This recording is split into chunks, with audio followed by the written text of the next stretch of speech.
All right, hello and welcome to Adventures in Lollygagging. We are playing not Call of Cthulhu tonight. We are playing Black Sword Hack, as we have scrapped together some familiar faces that you've seen in other games, and we're going to put together a one-shot tonight. We've played Black Sword Hack a couple times now, and we're going to do it again. A few people are playing it for the first time. A few have come back to play it again.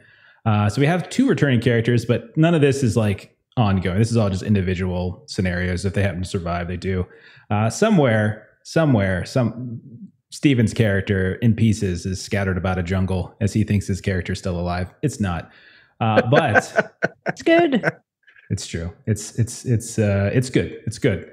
But yeah, we're gonna start up brand new game, and yeah, here we go. If you're curious about links to the game, just do the BSH command in chat, and you can kind of get the links and stuff. It's by Mary Mushman, Kobayashi. Good game.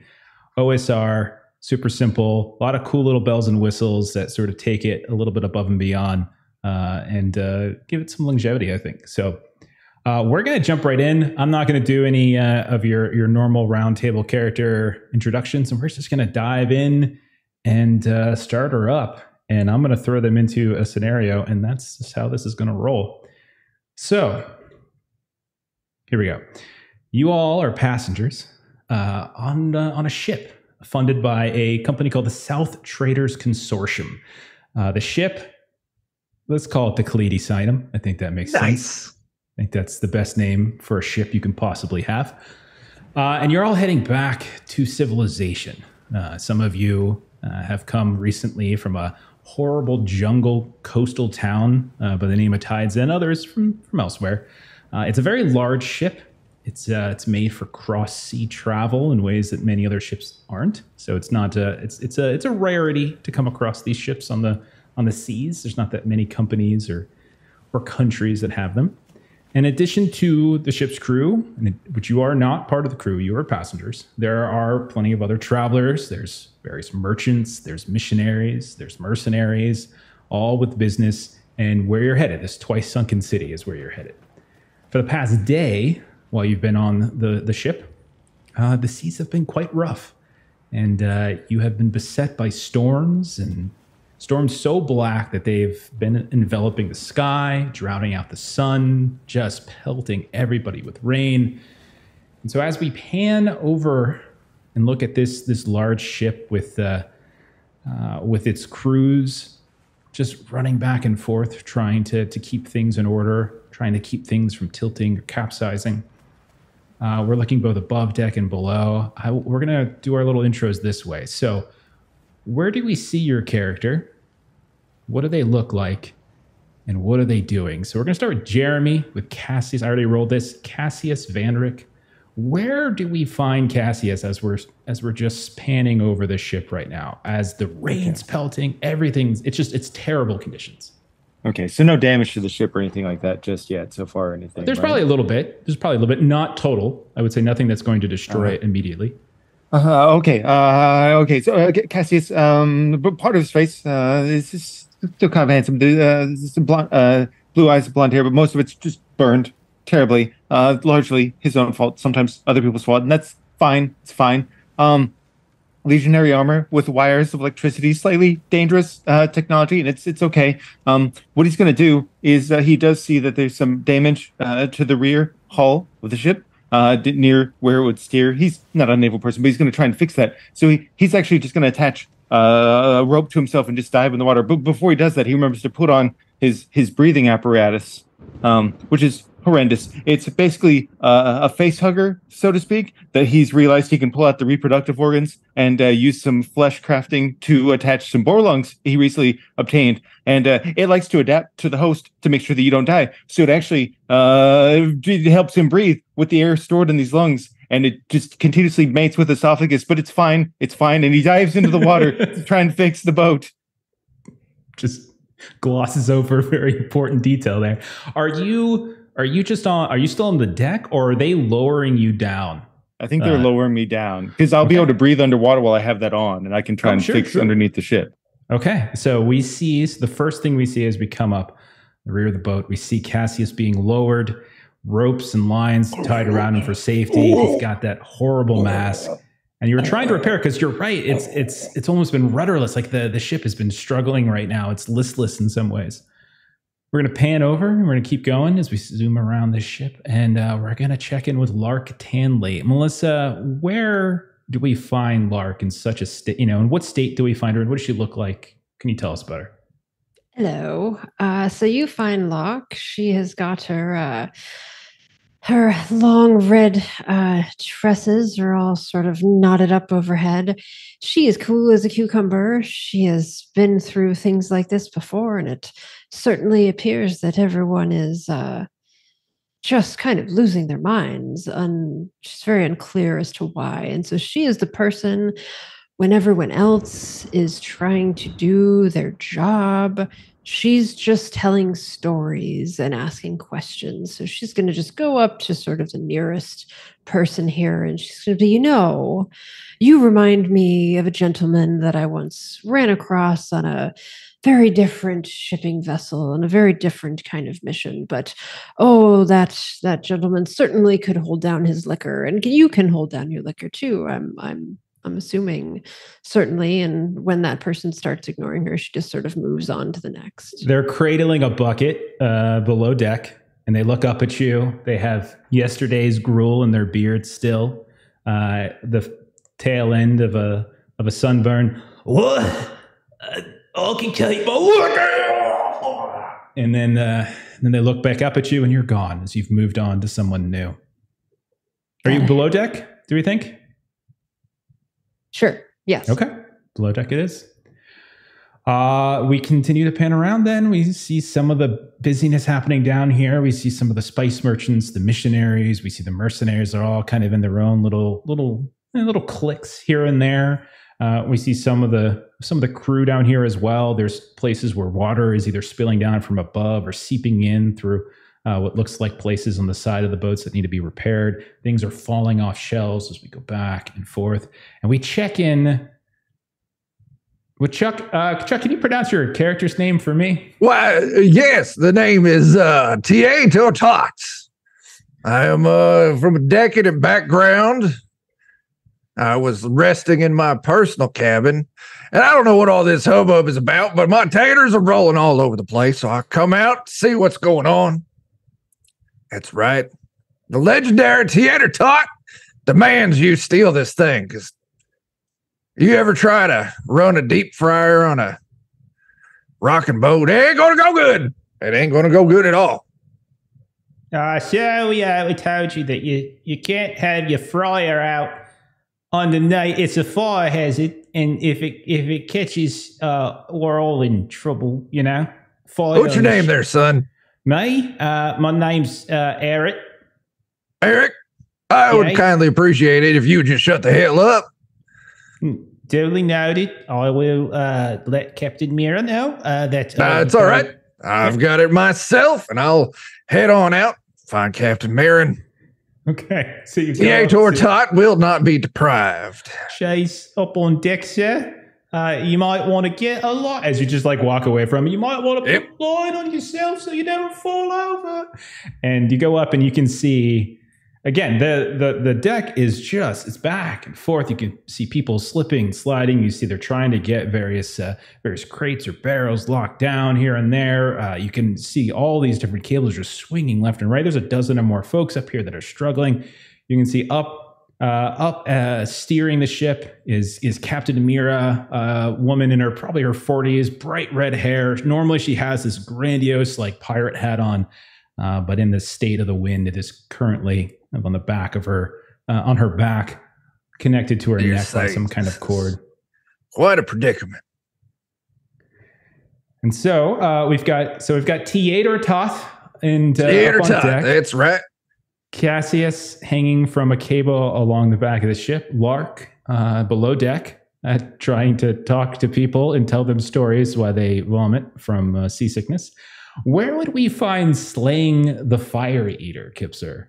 And what does she look like? Yes. Hello. My name is Slang the Fire Eater. It's a pleasure to meet you. Slang has very short, burnt on the edges, dark hair. Below her mouth is essentially just pocked skin from fire burns all across her arm, more fire burns. You would think that someone might learn at a certain point in time, but no. And currently they are up above deck. They are at the bow, Titanic position, waiting for someone to come and join them. And enjoying nature at its full force, though not their preferred type of nature.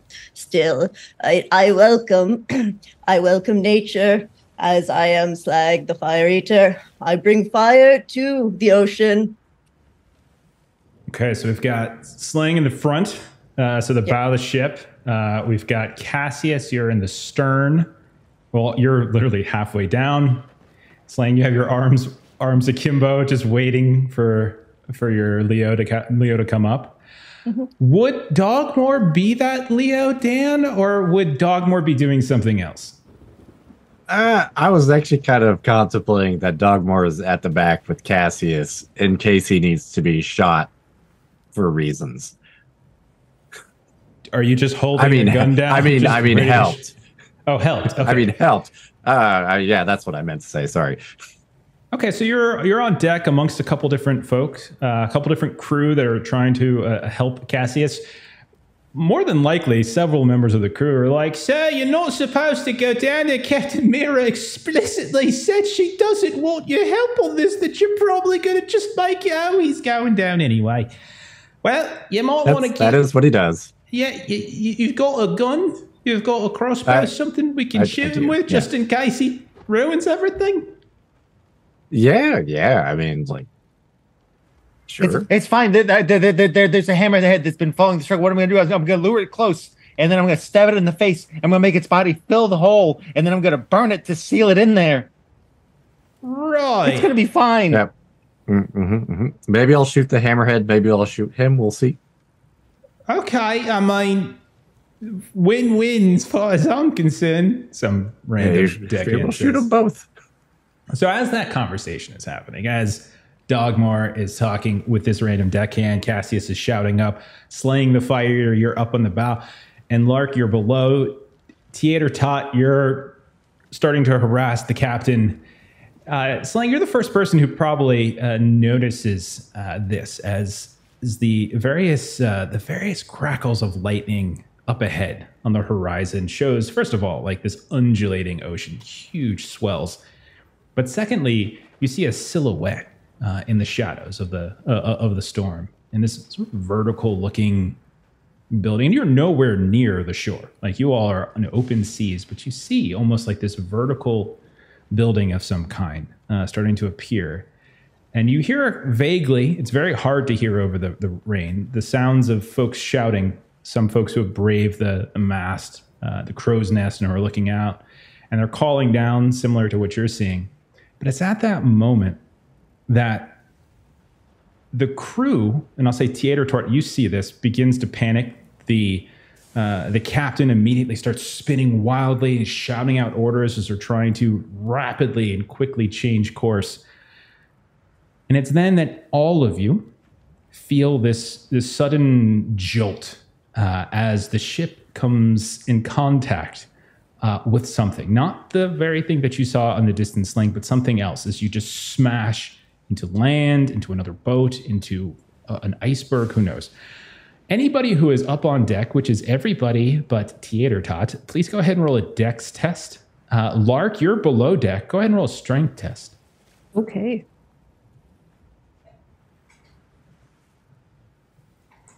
And just call out how you do. That's a fail. Okay. If we're dangling by a rope, I'm guessing that's a dex check. Actually, that's a good point. You're dangling by a rope. I mean, I'll give you a strength test if you want. If you want to, I'm happy to do dex. Dex is fine. Dex is fine. Yeah. Slaying the Fire Eater has failed their dexterity save. Okay. Let's see. They will be Titanicking off of the bow. Somehow, Dogmore success. Lark, you failed. How'd you do, Theater Tot? Oh, I done thought you said I didn't have to make one. Well, No, I'm happy to. You're up on deck. You're on my deck, so make a dex right. test. Yeah. That is a pass. 612. Okay. I am dex dexterous as a potato tuber on a hot Sunday afternoon. Theater, as you are dexterously moving about this deck, grabbing onto this or that, you watch in horror as like half the crew just go flying off the sides of the boat. And you see up towards the bow, Slang just get thrown, arms still akimbo, like a bird flying through the air, down off the boat. Well, Underneath, shit. yeah, it's pretty bad.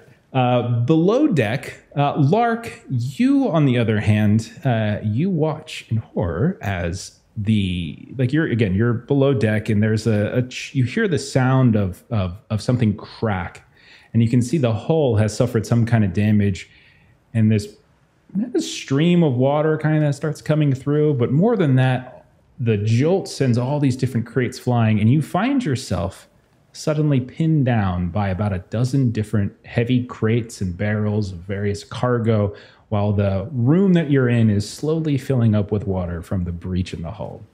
So we're going to walk through this sort of in a turn by turn. So this game focuses a lot on turns, even when you're not in initiative. So you just kind of say what you're doing. So I'm going to throw this out there. Slang, you are in the water. You're okay, meaning you're not immediately drowning, but you can feel the undulation of the ocean. The rain is pouring down. You can see that there's others down here as well, and there's all sorts of debris. When the lightning crackles, you can kind of see the ship a little bit better, but otherwise it's extraordinarily dark. What would Slang be doing? Slang appreciates that Mother Nature has agreed to be Leo, but Slang would prefer to be out. The Fire Eater would prefer to be out of the water now. Slang will look for some ground. Okay.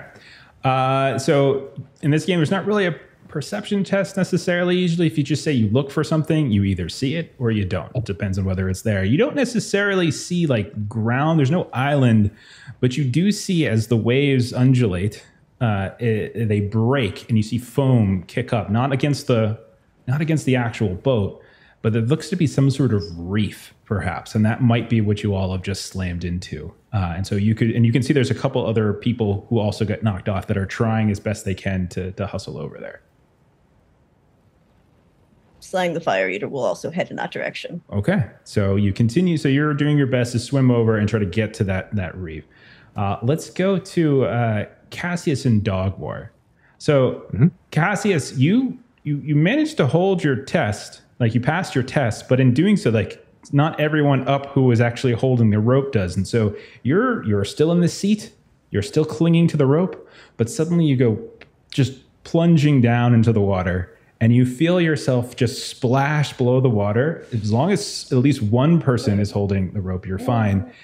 And you immediately look around and see that there are shadows down here moving about. You see a fin or two pop up. What do you want to do, Cassius? I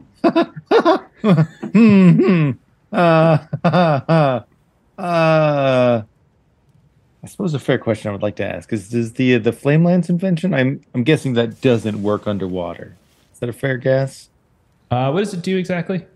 It basically shoots a fiery bolt. I think it'll shoot the bolt. Yeah, but it won't do the other thing. Yeah. I don't know. Yeah, I think the fire would probably be quickly. I think that's fair. Yeah. Okay.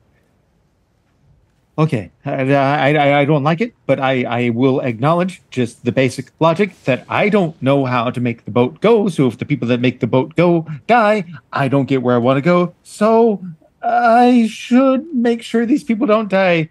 I'm going to look for people in the water, and it's dark and stormy, so I'm going to make sure I know how to track them.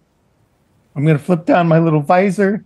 A little lamprey is going to pry open my eyeball, and it's going to spit poison in my eye, and then this little gem is going to shoot this laser into my eye. So now I can see anything that has a pulse. I can see the pulsing of their blood, and I'll just scan the water to try and look for people to make sure that I can save them. You see, within range of your device here, you see a couple pulses, actually. One that seems to be moving quite quickly, swimming around with greater speed than you had probably given it credit for. A couple others that you think are sinking. And then a few more very, very faint ones, almost below you, but they seem to be getting more pronounced as the seconds passed, as if they are coming up in your direction. Nope, I'm going up. Okay. Nope. Right. Nope. Dogmore, you look down over the stern and you see Cassius. He plunges down into the water. His head comes back up and he's trying to come up the rope. Is there anything you want to do, Dogmore? I guess I might help him out as much as I talked about shooting him when he was down there. I'll try and pull him up. Okay, roll a strength test. Take it at advantage because Cassius is probably also trying to do that. And we'll see how quickly this goes. Okay, that is success with a 3, as we said. Dan, you've got to roll low in this game, so you're doing well so far. Okay, so far you managed to pull and pull and pull and pull. Dogmore, you do notice something that Cassius doesn't. That as he's getting pulled, he's about halfway up. You see what looks like this gnarled tentacle just reach up and just try to snatch at Cassius's foot, hanging from like the little swing or the platform that Cassius is sitting on, just missing him, and then retreats back into the water. Oh, good. We're gonna kick over then to Theater Tot. You're sliding back and forth. You see people go over the side. You see Dogmore has just pulled Cassius up. You hear the shouts of people from below deck, people shouting and throwing lines over the sides of the boats to try to actually get people back. What is Theater Tot doing right now? Well, I suppose the first question is, does this boat have a dinghy attached to it, a life raft? There are, in fact, a large door. Well, then I will just... There's no doors on it. It's basically like a skiff. Yeah. It says here, we're not going back to the Leo thing. All right, I see how it is. Large door. Oh, I hear what you're saying. Sorry. I thought you like get what I'm putting down. Boat. My bad. Yeah, okay. That's fair. I'll just walk up to one of them dinghies with my serrated sword, and I'll just cut the ropes and drop the boat right into the water so people climb up on it. Okay. Theater Tot, do me a favor. Roll a Doom test really fast here. I didn't ask for D6. that. Yep. Just roll D6. And all you I got a 5. All right. It lands nearly just crushing about 3 of the crew below, but they manage to see it coming and swim out of the way just in time. They're shouting up possibly like curses and insults or maybe thank yous. It could go either way. It's on me. I should have yelled something. But, Yeah, and they start climbing up into the boat. Yeah, okay. I'm helping. All right, fair enough. You're helping. Then we'll go beneath deck where, Lark, you have gotten yourself into a bit of a pickle as you are trapped beneath some of these crates and these barrels. You feel the water beginning to get a little thicker and heavier in this compartment that you're in. What do you want to do? So Lark is going to kind of reach into her pocket, and she's got kind of pockets within pockets. And so the first thing she touches, she kind of pushes kind of this little device on the side, and you see just off, you see a full-size image of Scud appear. And she's just like, oh, I could use some assistance with this. No, I suppose this isn't going to work now, isn't it? You're just a picture of you, and you do actually skip leg day. For people who are unfamiliar with Scud, he was in other versions, other one-shots we've done. He is a very muscular man, but he is particularly muscular in the legs because he never skips leg day. Yeah, is sort of where he's at. He's got an interesting shape to him. He's also in about 1,000 pieces in a jungle ways from here. One of Lark's inventions was an image crystal, and you have to identify what the image is. So that was my image. So then she'll kind of push the button back on the crystal, and kind of that image will disappear, and she'll kind of reach into the other pocket, which is where she has her metal owl automaton Nigel. And so she'll kind of pull Nigel out and, kind of... Crikey, what have you gotten us into? We've Need established your that assistance. Nigel has that I know that you're not the strongest, but I have faith in you, and I believe if you can act as a bit of a lever, we can get this particular crate off of my leg, and then I can move and get us out of the water. Okay, I mean, I could just go up and find a new master with Cassius. No. Goodbye. And just, I'm just kidding. I'm just kidding. Oh, you and that sense of humor of yours. That's so fun. Okay. roll a, I don't know, roll a strength test? Yeah, roll a strength test. For Nigel. Yeah. Let's see if he's able to assist you. I mean, here. I rolled a 14, so I'm going to say probably not. Okay, you are still struggling. And so Nigel says, yeah, listen, I skipped upper body day. I haven't really been hitting the workouts, so I'm going to go get some other help. And so all of you that are up on deck, so that'll be Tiertot and Dogmar and Cassius, you see Larks. You all have been on the ship together, so you would know each other. Whether you're friends or not is up to you, but you would know each other. And you see Nigel flying up from below and kind of trying to dodge some of the other people who are panicking. It's like, help, help, help. And and then sees Cassius, sees Dogmar, sees Tiertot. Look, Miss Tenley, she's drowning. So which one of you are you going to be, my dad? Well, I suppose all things worst come to worst, I could be your new pappy. Okay. Flies over, sits on your shoulder. You're taller than Miss Tenley. I am. I can currently see, so long as somebody has a pulse, I can see through walls and other obstacles. Well, he's finding a new dad. I'll just look for where Lark is and just start running there. Absolutely. So you can do that. So you can, there's many heartbeats and stuff below, but you can start running down there and checking. Dogmar, what about you?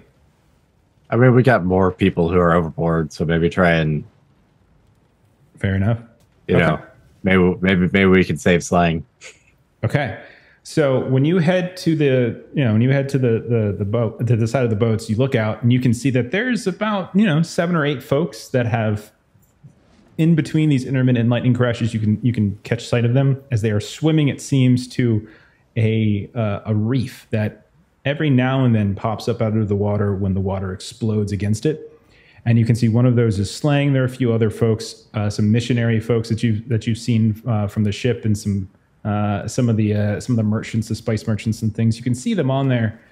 And Mira, the captain, who kind of comes up behind you, just starts shouting, "Get down in the skiff! Get off the ship! Need everyone off! And if you're not trained, if you're not certified, get off! Get off! We'll try to repair it. Get to that reef. We don't want you going down with the ship. Get off! Get off!" And she's like kind of shouting at everyone, at anyone who's not, an official sailor or whatever, who can help. Get out of the way. Let them do their job. Get to shore. That kind of thing. All right. I mean, this seems like a cool idea to me. If I still have action left, or I can wait. Yeah, of course. Yeah. What do you got? I was just gonna use the crossbow and shoot a rope over there, and then slide down it. Absolutely. Nice. That's so cool. No roll necessary. So you shoot. you tie a line to the end. You shoot down towards the reef, and the reef is pretty expansive. And then you have what do you have? Like a whip? Is that your second weapon? Oh, I do. Yeah, I have a whip. So. Yeah. And so you get on the whip and you just start sliding down. Okay. Very nice. Follow me, baby, or don't. You hear a couple of people, "I can do that!" Whoa, splash, as they were not capable of doing that. Slang, you look up, you see Dogmar or some individual sliding down in your direction. You've climbed up on top of this reef. You're still probably about your waist high in water whenever it's at its as lowest. As it's swirling back and forth, sometimes you can see that it's got a lot of different caves and caverns and whirls in it here and there.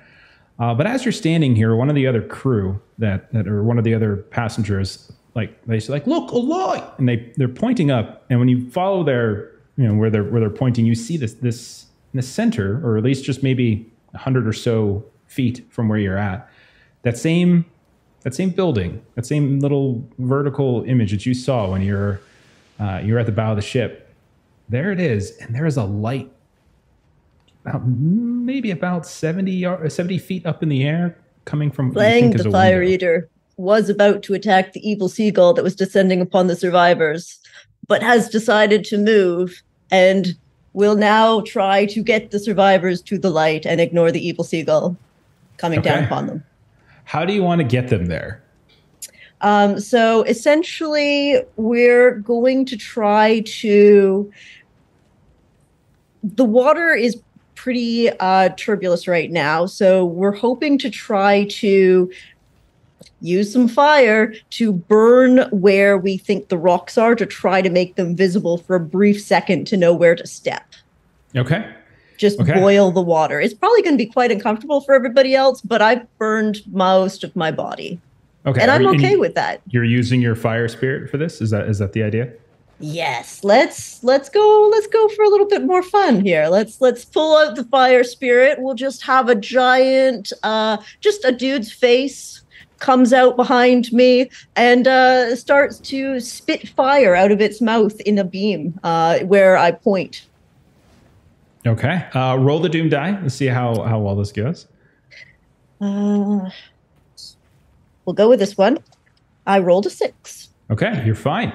So as you kind of call out to your spirit alliance, you see the fiery face of this man Fred, suddenly appear. Fred, Slag, the Fire Eater needs you, Fred. What would you have Fred, of wake me? up. It is not time to sleep anymore. Fred, Okay. get out of bed. I'm awake. Oh. Slag, the Fire Eater demands help burning the ocean. Demands? I mean, that's a little Asks strong. politely. That's more like it.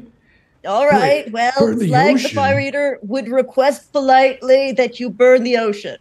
Well, I'll try. And they start kind of hurling these little mini fireballs here and there. And while they can't necessarily burn the ocean, they can burn some of the debris that's in the ocean that's creating these little pockets of light that come and go as a wave will kick over them, or the foaming from something breaking against the reef.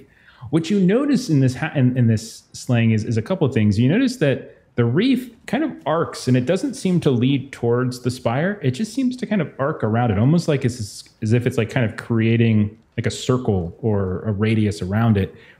And the second thing you notice is that even though all of the water outside of the reef, like from where your ship came, is terribly rough seas, everything inside between the reef and between that spire is extremely calm. In fact, and doesn't seem, and you can still see rain interrupting it here and there, but it's not sloshing around in the same way that the outer sea seems to.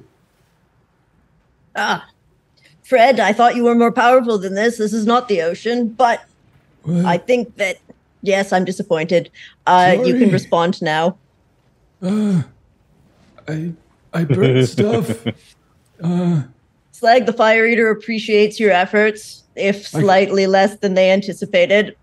I can burn that guy right over there. He's coming down off the line. Oh yeah, the I can evil burn seagull. him. I was about to shoot a harpoon at You him. want me to get him? I'll get him. I'll do I'm it tempted. right now. Maybe just Okay, and then Dogmar, as you're coming down, you just feel your hair singe a little bit as you come down. Maybe if you have a beard, it starts to singe, and you feel smoke in your nose. Oh God, how could I be Leo now? And you land, and then you and Slang are both together. Let's go back then onto the ship. What is Theater Tot up to? I know Cassius went down to try to help Lark. Dogmar hopped off the ship. Where's Theater Tot going? Well, if the captain doesn't say that everyone should evacuate, then I will suppose I'll take it. I'll stand up on the railing of the ship and look for a nice place to leap down. Do I see any bushes? Yes, you in fact see bushes, because one of the merchants on this ship was a bush merchant from the far east. And they're bringing back beautiful exotic bushes that have unfortunately found their way into the debris that is over the side of the ship. That's where I'm going to go. As they say, always aim for the bushes. So I'll leap off into the water, aiming for the bushes so I can swim to that reef. There wasn't even an awning or anything. Go ahead. Go ahead and roll it. I love that part so much. Didn't you lower a rowboat? I don't want to jump in the rowboat. You aim for the bushes. Every time I watch that movie and that happens, I have to like pause it because I laugh so hard at the very beginning. Roll a dex test as you try to jump down and hit the bushes. Oh, Do I get advantage if I sing "I Can Be Your Hero, Baby"? You know what? Yes, you actually can. That's good because I rolled a 17 on the first one. Okay. And a 4 on the second. That is All a right. success. A gust of wind at the last second prevents you from going astray and landing face first onto this coral reef, and instead you land in the bushes. Aim for the bushes. And you're just a handful of feet away from where Dogmore and Sling are. Let's go back to Cassius now. You're running down. You're checking these various compartments. You see one person trying to help me. Nope, that's not Lark. you're not Lark. I'll get to you maybe later. Like, please, I have a Yeah, family. you're very important, and you're a very important part of the crew. Where's My Lark? children are waiting for me. And Lark, you eventually hear Cassius, and you can shout back. And there you see Cassius. Lark has now. Hello. The compartment she is in is half filled with water. Her head is barely above water at this point. She has all sorts of there's so much debris that's kind of pinning her down. What do y'all want to do? Okay, this is bad. It might take me a second. Is it more pinning you, or is it more like a piece of your clothing or something is pinned? It's definitely me. It's definitely me. All of me. It hurts very much. Okay, I've got good news and I got bad news. The bad news is I'm not a really strong guy, but the good news is I know how to give you more time to do this. He takes this terrible face hugger with the lungs attached to it, and he shoves it in your face. Lark was hoping for something different, but Lark will take assistance as it comes. It is a terrible sensation that overcomes you, but it is one It's that horrible. it is one that nonetheless suddenly allows you to breathe. And as your head ducks down beneath the water as the water rises, you are able to breathe. One of you, I don't care who, can make a strength test. Do it at advantage since the two of you are working towards this, and you can see if you can catch her free. I've got an 11. I've got a 10. Okay, and don't forget, by the way, there's always the call on doom. If you're worried, you can roll. You can say, "I'm calling on doom." You can you can degrade your doom die, roll it, and subtract it from your test. That might help. This. We've got an advantage. What's the worst that happens? She spends more time with a face hugger on her face. It's no problem. And everything's fine. That's fair. Okay, just don't breathe too deeply because that kind of excites it. So just calm breaths are important. Oh no! Just like that. You managed to get her unpinned. When it's about 3/4 of the way up the water, the two of you pull out of that compartment. You manage to sort of close the door as best you can, keeping or the hatch, I should say, keeping that compartment from flooding too quickly some of the others. We'll say you can make it back out onto the deck. At this point, when you look around, you can see, first of all, Lark, you don't see Nigel. He has abandoned you utterly. And you also don't see anyone on the deck other than what looks like the crew. There are some people that you recognize as some of the missionaries and some of the merchants and some of the mercs that are climbing into the second of the two skiffs. Ttrpg has already cut one free. They're climbing in and they're getting ready to lower. But you will once more hear the shouts of the captain for everybody who's not on her crew to get off her frickin' ship and find safety. What do you two do?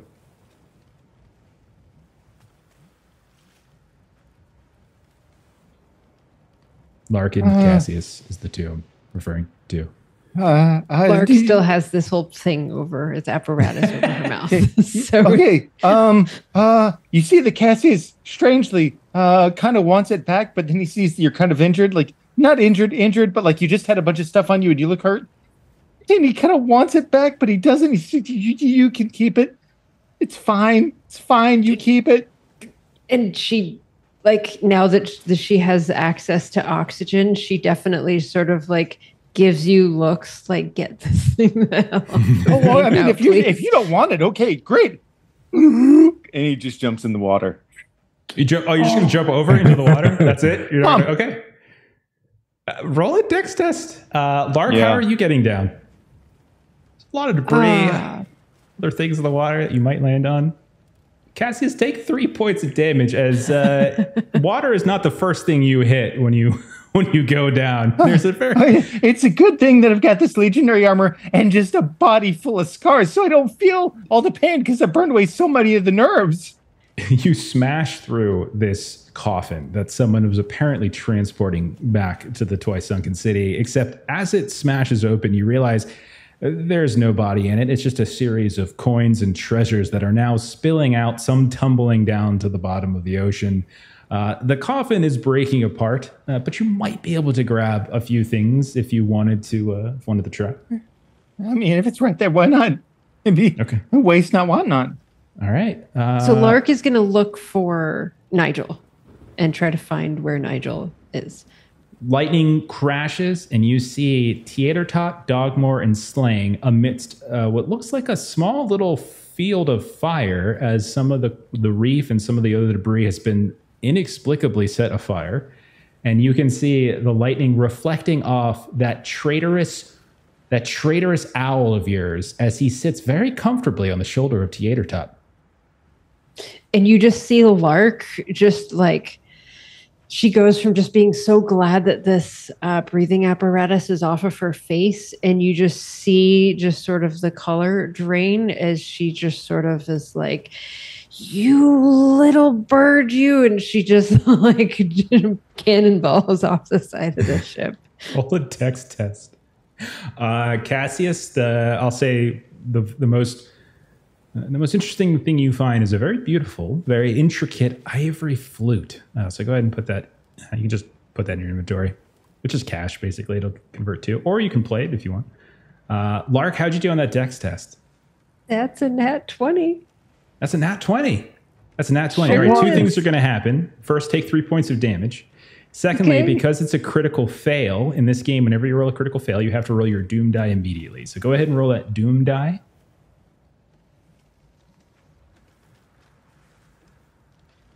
How'd you do? That's a 4. 4? Okay, you're good. Remember, a 1 and a 2 is what you want to avoid. Anything else is fine. Do I still bring my doom die down a step? No. Only if you roll a 1 or a 2. Okay, so we'll kick over then to Dogmore and Ttrtot and Slang. You are now, the three of you are on relatively sturdy ground, even though your feet and ankles and knees are probably still getting sloshed around with water. You have a little bit of visibility. There's a light up in that spire. It's about 100 feet away, from relatively calm seas. And you hear Lark, as she's cannonballing, suddenly shout this horrible epithet in the direction of Nigel and Ttrtot on your shoulder. Oh, shit. Oh, damn it. Okay, Miss Stanley, let me come save you. And he flies off, and he's trying to help Lark out of the water. It's heartbreaking. I was going to name him Salt, because you know what's better on tater tots? Salt. I like that. Salt.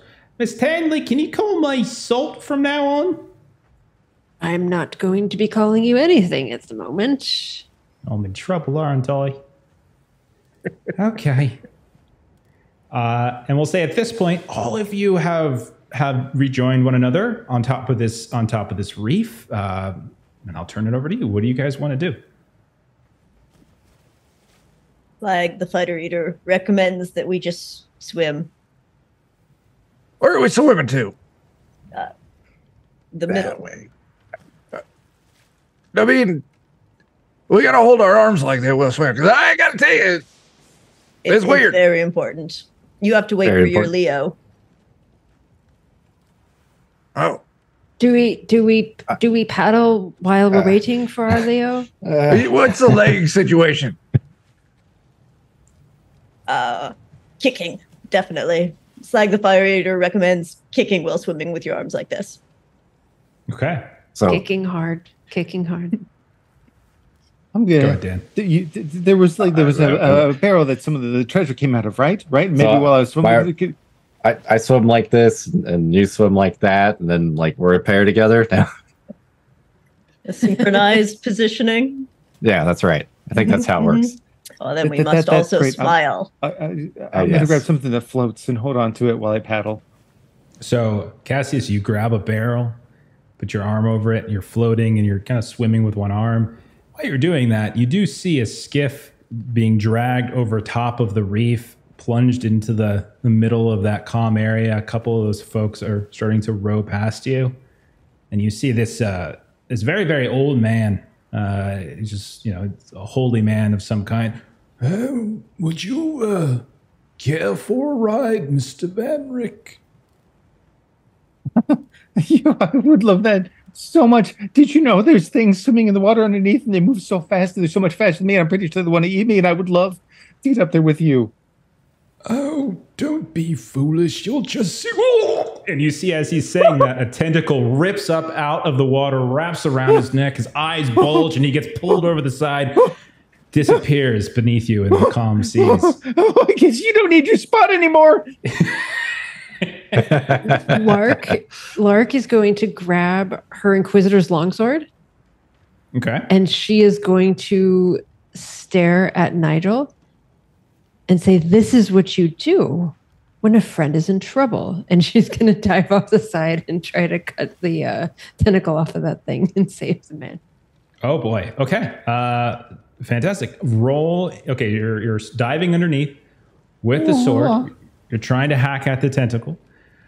No, don't go down there. It's very dark down here, but there is some light coming down from Slang's use of the fire of her fire spirit. So I'm not going to make disadvantage then. So there's a little bit of light, but go ahead and roll your attack.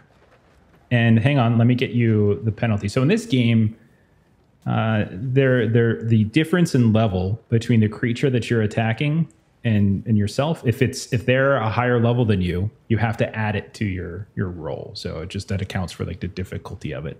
So let me just look it up here. Add +1 to your rolls. It's a level 4 creature that you're attacking. And so I forget how this works because I haven't done it yet. But so my saga for level 2 was hero of her own story. Right. Okay. So let me explain that too. So we have our own little house, my own little homebrew thing, because I started everyone at level 3. You have sagas that get you to level 2, and then level 3. If at any point you want to do like a little flashback, you can gain advantage. And by flashback, I just mean you reference something from a previous saga that somehow helps you on the check, and you can have advantage. Basically, you can do it a total of 2 times, once for each saga. So that's just my own little wrinkle. So I'm going to say that it was some type of like a snake or some type of similar creature that she slayed with her with this particular longsword. And so that's what she's sort of like thinking back to as she's kind of attacking this tentacle creature. Okay, yeah, perfect. Go right ahead. Swing away, get your advantage. Didn't even need it. It was a 3 and an 8, both of which are under 10. All right, calm down. All right, roll your damage. Arm damage is a D6. Well, actually, are you specifically, before you roll your damage, are you specifically trying to just sever this tentacle? Okay, so then we'll say we can use it like a damage effect then instead, attack effect. Okay. So that means you're going to roll your doom die. Oh. And say that you want to just sever the tentacle. Like that's your goal, not necessarily to do like, the meat sponge type of damage. You're just trying to cut the tentacle as an effect. Rolled a 2. Okay. As I tend to do. Deplete your doom die down to a D4. But I will say that you do manage to cut through it, and that old man is sort of set free at that point, comes bubbling back up. You see the spray of some kind of blood begin to fill the water, and you have saved this man. Thank you, Cassius. And as Lark kind of gets back up, saves him, she just stares Nigel down. Excellence in I'm a execution. freaking owl. What do you want me to do? I can't swim. I'll sink to the bottom. I wouldn't have known to look for you if you hadn't come up. In fairness, I mean, he's an owl, you know. He is a disloyal owl, it would appear. Good sir, how are you feeling? She was like smacking him on the back. I've never felt Is he not so breathing? alive. The little face of death gets the blood going, doesn't it? Sir, do you feel short of breath? Do you need help breathing? No, Cassius, he can breathe again just fine. Let me just get this tentacle off me. Oh, that's so much better. And then a second tentacle ruptures up out of the water, misses him, slaps down on the boat. Slaying Theater Tot Dogbor, what are the three of you doing as this is all transpired? I assume that I'm up at the front. Yes, Okay. yes. I'm in the middle.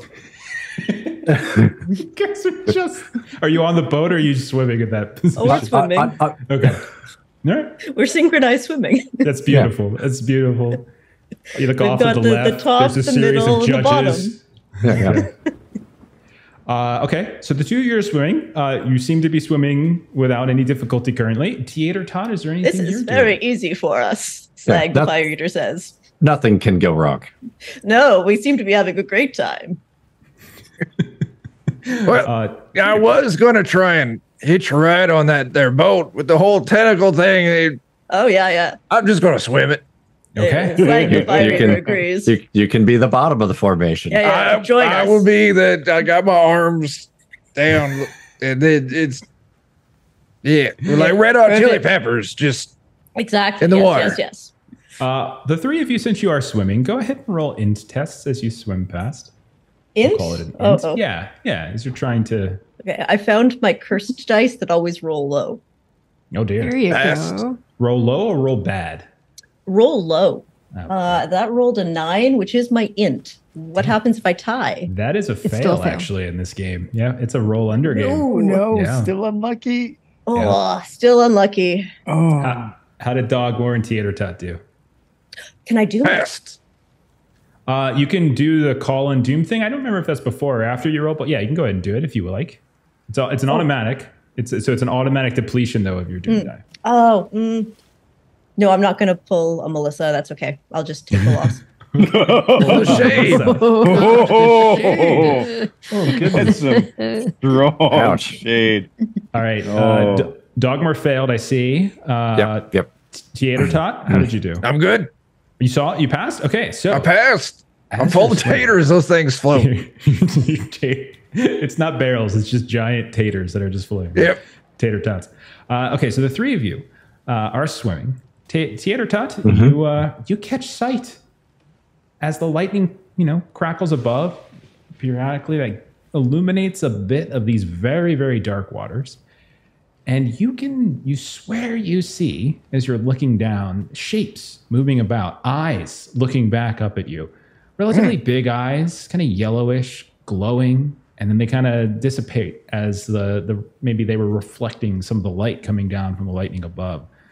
You also notice, Theater Tot, that in the side of this spire, you can see that there is a circular opening. It is very, very large, in fact.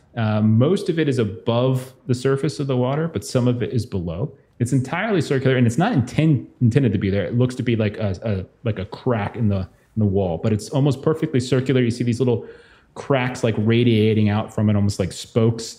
You can see there's other folks that are trying to swim through it. It seems to be the natural way to get inside. And there's even one of the skiffs. One of the two skiffs is currently not the one with Cassius and Lark, is currently working their way inside. That's what you see, we'll say, with your int as you were swimming. Well, we gotta go right on over that way. Yes, you can take the lead. I will go to the back. Oh, then Yeah. So it's like the flying V, but not quite. Yes. The synchronized flying V, yes. The linear V. The Oh, linear fancy. V. So majestic. The L. No, three of we you. We don't want to take the L The I? Capital I. in team. Three of you push through that hole in the wall. And you can see there's a handful of other folks that have already made it through. And there's some dry area. And you can even see there's roof overhead, or at least the ceiling, as there is this ruined circular staircase that seems to go up along the exterior, or I should say on the outer rim of this spire, but it's inside, going up to floors above. You can see that there are folks that are sitting down. Some are catching their breath. Some that are helping others out of the water. You also notice as you're looking around that there are, well, there's some, most of it looks to be well constructed. Like this might have been a lighthouse at some point. You don't remember seeing an island. You just remember seeing the spire itself. But you notice that in addition to what looks like just the stone and the plaster of this place, which is obviously in not great shape, there is a structure like this object, fairly large, maybe about 7 feet tall or so, with about 6 feet width here and there, and it's all made from like coral, and it's standing relatively center of this room. Water kind of goes up to maybe your ankles in here. There are some cracks and holes in the floor where it just goes deep down, who knows how far, right? But you can find places to stand up in here. That's what the three of you see. All right. Go ahead. It's weird coral statue thing standing in there, you said? Yeah. It's just sort of standing there. Roll a wisdom test if you like. Sure. Why Like is the it fire conveyed? eater would also like to hold fire. Either Well, that's anyone fail. wants- you really hold fire. Yeah, you still have. I'll say your spirit's still around you, kind of just following along. And Fred, has been. dim so that I am brighter than you. What? Fred, I mean, I need to be brighter than you. Slag the fire eater is more important. I'm literally made of fire. Okay. Dim your fire. How was that? Is that right? I appreciate your efforts, weak as they are. Slag the fire eater will deal. I'm a powerful fire spirit from the realm, the Inferno, but no, that's fine. That's fine. Weak. Okay. Yes, of course you are, Fred. That's keep up the mantra. Good efforts. Where did I go wrong in my life? Oh, goodness. Outside, we'll say Lark and Cassius, your boat is starting to come through that opening as well. Theater Tot, how did you do on that wisdom test? Oh, I failed. Okay, yeah. What the hell is that thing? Who knows? Oh, it's weird. It's like a really weird and ugly tater. I've never seen anything like it before. It's sort of like there's one sort of vertical tater that kind of branches out into a series of squiggly lines at the top, like these almost like a branches. Tater tree. Yeah. And then there's a very flat part on the bottom as well, on which you can see there's a series of these large shells that have been stacked on top of the flat part. Okay. Well, that's Okay. what I see. At this point, Cassius, Lark, you're here. All five of you are once more together. Lark, Cassius, you see the same things that I've already described. The five of you like to do at this point. So I don't know if this quite captures the spirit of what this is supposed to be for, but Lark is a storyteller. And this is supposed to be used for distraction, but basically you always know D4 interesting things about objects, places, or people. And it's one roll per session. Ooh. Roll a D4. Yeah, I understand what you're saying here. Well, I think we can use it. That makes sense. That's fun. It was a stretch, but No, it's perfect. Is there a help action in this game, or? I think basically you can give someone an advantage if it makes sense to do it. So like with Dogmore and Cassius both like working with the rope before, like someone can roll with advantage. And can Slag the fire eater make more fire to make the object easier to see? Sure. Roll the D4 twice, take the higher. Nice. you rolled a 3 both times. Okay, But you just said I needed to dim down. Now you want me to brighten More, again. Fred, more! I'm Slag the getting Fire Eater mixed says more. signals, Slag. Oh my goodness. Okay, all right. Fred, you Here we need go. to. Why? We're connected. We're supposed to have this like mental bond. I am getting far too old for this. Okay. And various chunks of seaweed suddenly ignite here and there. Lark, what did you roll on the d4? 3. Okay, you rolled a 3. A couple things I will point out to you. First, this is very much a religious altar. That's 1. 2, it seems to be to some sort of sea god of some kind. And I would say there are a variety of those, some good, some bad. Some that sailors and other folk worship. Some, like Dagon, for instance, that are more nefarious and evil. And then I would say, what's the third thing I can give you? The third thing is that this very much seems like a lighthouse, but it doesn't, which is very odd because lighthouses are usually much closer to the coast in some way, and you are nowhere near a coast. So this is a lighthouse building, but it makes no sense for it to be here. Those are the 3 things I'll give you. Is that fair? Yep. And so Lark will share all of that information. That's just good. It's the thing. I don't know how you burn the seaweed like that. But it's beautiful. It's amazing. And I want you to know. Wow. Just such a wonderful burning.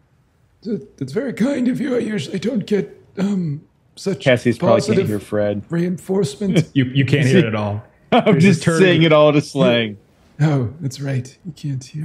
Slag the Fire Eater appreciates your compliments and will take them upon themselves. Thank you. Thank you. But it was, I was the one who did it. It was me. Why Much can't you tell the appreciated. French? We have seaweed chips for all. It's the best fire in the whole wide room. You're all gonna die here. Appreciate you. Can Here's Lark a funny idea. get closer Coral. to Fred? Coral is actually like a living thing. It's like a connection of many, many, many, many living things all together. So if this statue is like a lighthouse, but we're in the middle of nowhere, we're not near any sort of shore. Maybe it's not a lighthouse to like the shore. Maybe there's like a god underneath, right? And this is like some sort of like seafaring mecca of sorts, right? The way he said that, oh god. Yeah. This is weird. So are you saying it comes up to us or we go down to it? I think that's our choice. But pretty much, I think we need to go to it. That's not like a bad idea. I've heard worse ideas and I've heard better ideas, but innuendo, let's do it. I mean, whatever that is. Don't worry about it. I didn't. Yep. So while that conversation's happening, Lark is trying to move in the direction of Fred. Yeah, so I think I know demons are invisible. I don't think spirits are. So I feel, but it can manifest however you want it to. So however you want it to look, Kipser is what it would be. It's an old dude, giant old dude's face, just like the front section. Yeah, that's what you see. Why It's like very two-dimensional, and when you look on the other side, you see the inside of a face. Why is she getting close to me? I don't like proximity. Fred doesn't appreciate the attention. No, I that's like fine. The attention. I just want carry on. distance. Carry on space. with your conversation. You know, Fred, if you don't feel as if you're getting all of the kudos that you deserve, other individuals might perhaps offer. Slag the Fire Eater can hear you, and also Fred cannot respond to you. Crikey! What the, Miss Tadley? What the fuck? I'm right here. What's sometimes we can not respond in words, but we can respond in actions. Perhaps it's just things to think about. Slag the Fire Eater has committed to Fred's terrible plan to kill Fred's enemies so that we can be bonded. Okay. I don't think they're my enemies, though, but okay. I just throw out there, I don't know what y'all are arguing about, but if you're all switching teams, Tater Tots always got money and taters that need cooks. And birds love taters. The Fire Eater could cook taters. Win for everyone. There we go. Roasted potatoes. Where- After we do what we need to do with that thing. Oh, I thought we were making this place a tater restaurant. All right, let's take care of the thing. The God that's underneath, and then we'll, handle it. Then it turns into a tater restaurant. It does. Really weird, middle of the sea tater restaurant. Be very So- exclusive. I've heard goals. I'm not sure what we're doing though. Like you say, we're trying to Nothing save yet. God beneath the sea. What does that look like? I mean, What are I we just doing? assume everybody else is able to go diving. I've got my own breathing apparatus. I think everybody else is fine, right? We've all got breathing apparatuses, No, right? Nope. You go Nope. get it, Just you. Cassius. You have fun. Just you.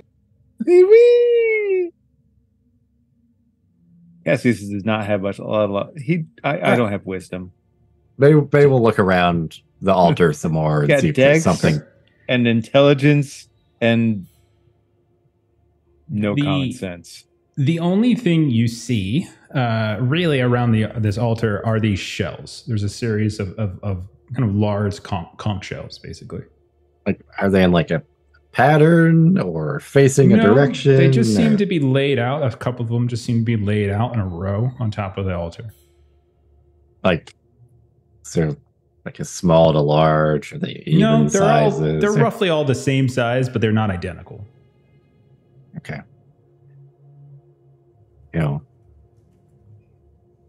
Pick them up, look underneath them. Okay, you pick one up, and you hear something from the hole in it. You hear.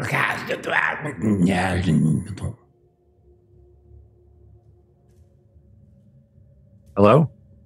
Can you say that again? The reception is poor? The signal's terrible. He hangs up. Pick up another one.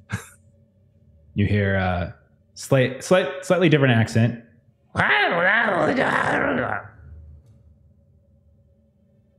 New phone, who dis?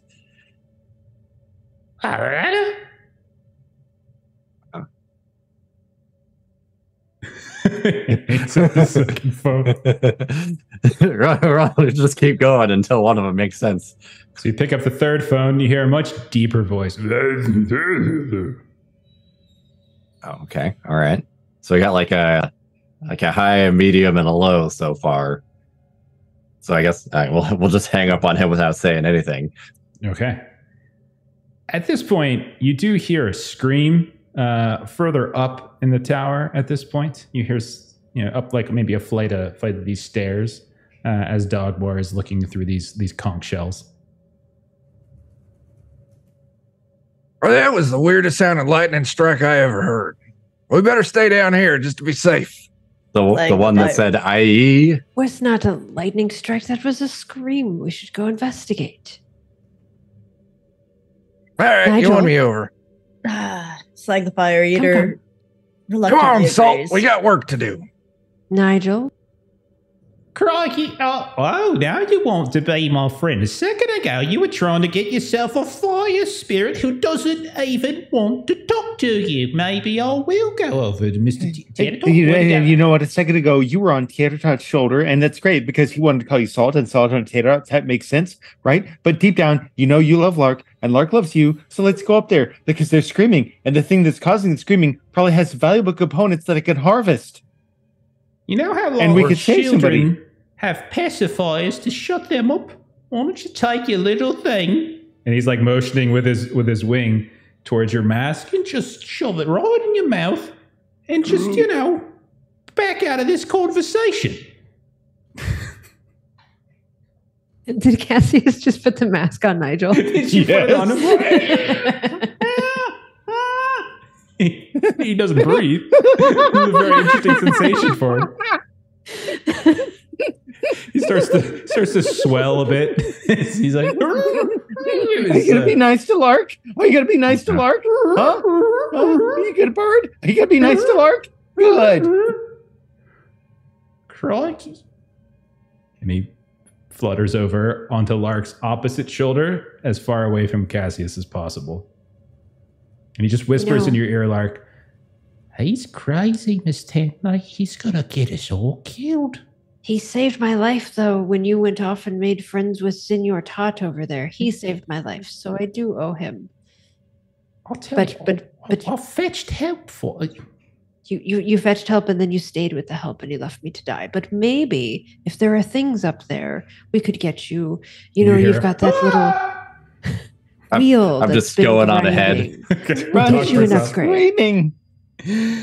You guys, okay. So those of you who go up, it's a very large roundabout stone staircase. A little crumbled here and there, but it's not too bad.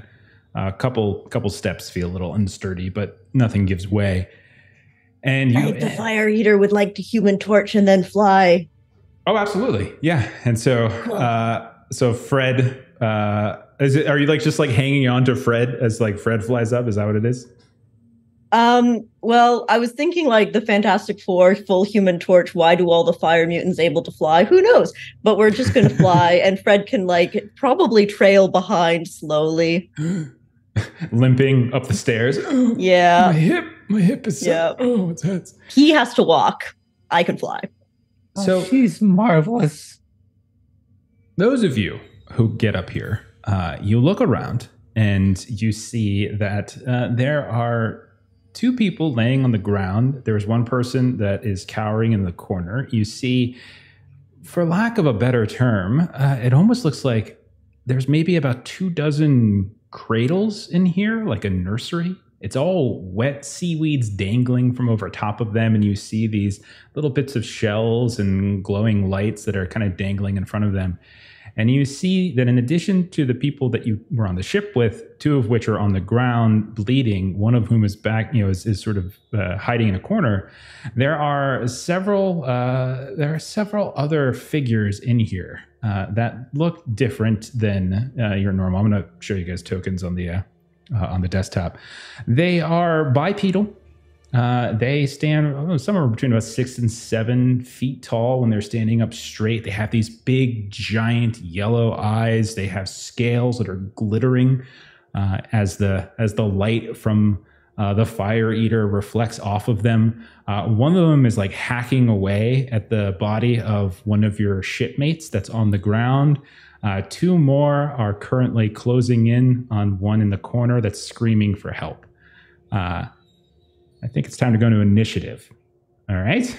So let's get that taken care of. So initiative in this game is actually, let me see. I think I can handle it. Is it a wisdom check? System. It is a wisdom test. So go ahead. Yeah, go ahead and roll it. And so a pass on this wisdom test means you go before the enemy. A fail means you go after. So Fail. What does a 1 mean? A 1 is a critical success. So I think you will be going before them. I think that's what we call firsties. Firsties. Remember if there's officially a rule for this, but I'm going to say that anything you do on this first turn, you can do with advantage because you are so prepared and vigilant and ready to go. Wildly prepared. Yeah. All right. Who else passed? Dogmore. Okay. All right. Everybody else failed. Dan. I know. This is concerning. Okay. This is the game for Dan. So Theater Tot, you crit. You see what's happening in terms of ranges. If we're talking about the ranges in this game, everything's again range bands. I would put the one that's hacking away at the body on the ground at close distance from you, and I would put the other two at nearby as they're on the other side of the room from you. That's how I would say. What do you want to do, Theater Tot? Well, I was going to try and save whoever it was getting hacked, but you described it very clearly as hacking at a body, which is no longer a person. That's fair. So one of the other two on the other side of the room, I'm just gonna wish them a happy nap and cast a spell. Okay, fantastic. As I cast Gloomy Lullaby with advantage. If I pass, they lose consciousness, and if I roll a 1, they will not wake up. Gotcha. So you got to roll an int test, and then I believe it's a doom. I think you roll your doom die, and that determines the 1, the 2, the 3, the 4, the 5, or 6. Right? Oh no, there's a crit. No, you're a spellcaster. Sorry, that's a spirit thing. Yeah. Well, thank goodness I got initiative or advantage because I did in fact roll a 1 with that advantage. Okay. So do I got to roll a doom die or No. You rolled a 1 on your test. You want critical success. Which one are you targeting? The one that was like hacking away at the one? No, one of the other two. The one that's hacking. It's distracted. It's got a snack. It's good to go. It's going to be a happy camper. So as they're reaching back and they're about to like swipe through this other shipmate, you suddenly see as they grow quite tired and begin to fall asleep and just collapse to the ground. Okay. You have a second action if there's something else that you wanted to do. You know what? If I got a second action, I won't use it for anything. Okay, you do get bonus points at the end of this session for not using those actions. Oh, I'm scoring all of you in terms of your performance. So by this is going to be on my review. I do better. Exactly. You get bonus points at the end. I cast Gloomy Lullaby on myself. No, I'm joking. I don't do that. I just hang back because I ain't want to get slashed first. Someone else will do that. Dogmore. So what would you like to do? You also get to go first. Would the one that's also over there fighting a guy be considered unaware of me? In the sense of you because of your assassin trait? Sure. Yeah, you can take it. Okay. Because then I just get to deal damage to him. Are you attacking at range? If you're attacking from range? Yes. Okay. Add +1 to your roll. They are level 4. So the difference in between your level of 3 and level 4 is added to your roll to make it more difficult. The assassin roll, though, this is why I'm asking. Your first attack against an unaware target is an automatic hit. Oh, that's right. Your assassin talent automatically hits. What's the damage? 2d6 plus my level. All right. So roll your 2d6, add 3. And that's what we got. Oh my gosh. What on earth is happening here? Whose idea was Go Dogmore. Holy crap. Whose idea was to invite Dan? What the fuck? What that? what is happening here? Who are you, Dan? You don't I'm kill it, but that is a Dan. brutal hit. So what does it look like when Dogmore brutally hits this guy? I mean, I assume that it's over there attacking or something like that. So maybe we're just like hitting him in his shoulder that's swinging. Yeah. Mess that up a bit or something. So they swing back and like one of them falls asleep from theater top. And the second one takes a crossbow shot right to the shoulder. You see it kind of erupt with this greenish blue blood that just sort of splatters over top of the other falling asleep one and also the victim. But they are all right. Okay. Anything else you want to do with you have one more action? Is there anything you wanted to do? I don't know that there's anything else I want to do at this point. I don't know. Is there like reloading for the crossbow? No, you don't got to worry about that kind of stuff. Yeah, it doesn't get that mechanical. Okay. They're going to turn at this point so that you can see the full face. And you can see that they have this gibbering looking mouth, like the mouth of a bass. Giant eyes, this elongated forehead that reaches back in their back above their shoulders into these different fins and such. They both look slightly differently than the one on the ground that's killing or like ripping through the body, the one that's turning around now having been shot. Every one of you, please go ahead and roll a doom test at disadvantage, as they have what's called frightening aura. This isn't even an action. This is just I immediately failed. So deplete your doom die by 1 step. So go from if you're still at D6, just take it to a D4. Yep. It did it automatically even. Oh, perfect. Great. I rolled a 5 and a 4. Cassie has passed. 3. 5, 8 are passed. Fail. Passed. I passed. Because it was disadvantage, right? Disadvantage, that's right. Yeah, it is disadvantage. Okay. Anybody who failed, just deplete your doom die 1. Okay. Then they're going to go.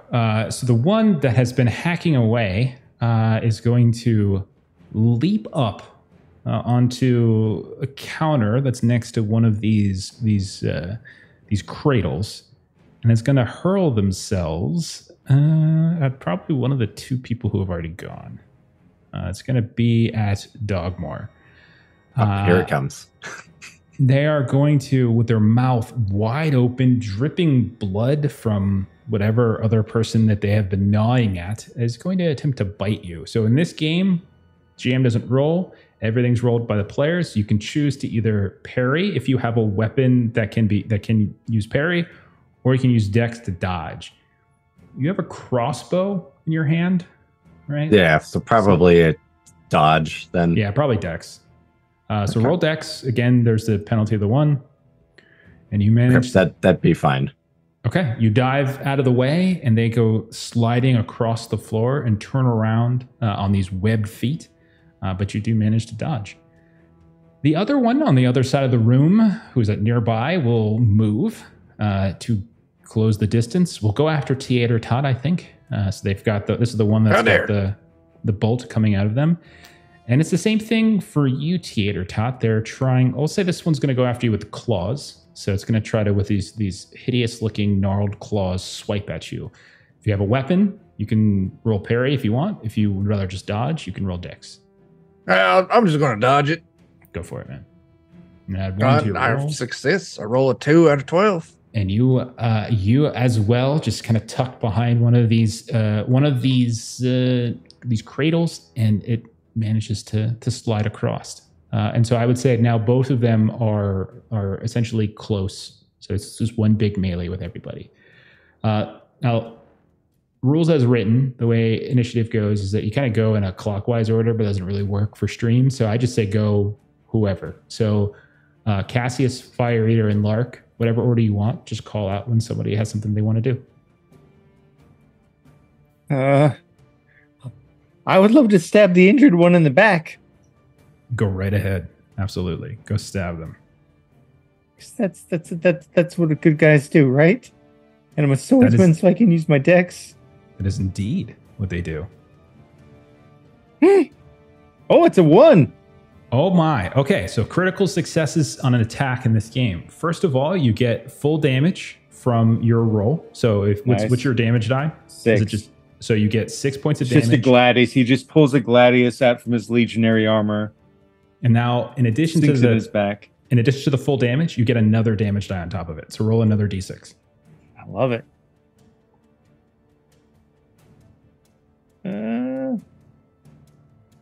7. 7 is still actually enough to kill it. So describe your kill, Cassius. I'm thinking, looking around. The best defense is good offense. Make sure to keep somebody else from doing something.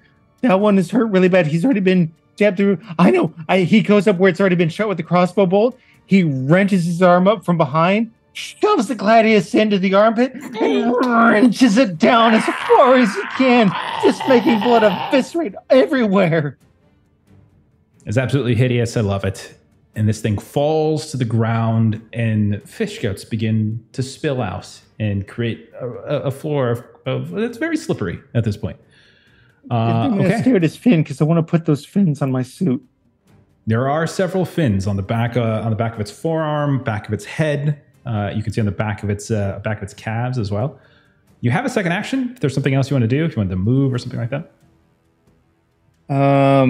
Does switching weapons take an action, basically?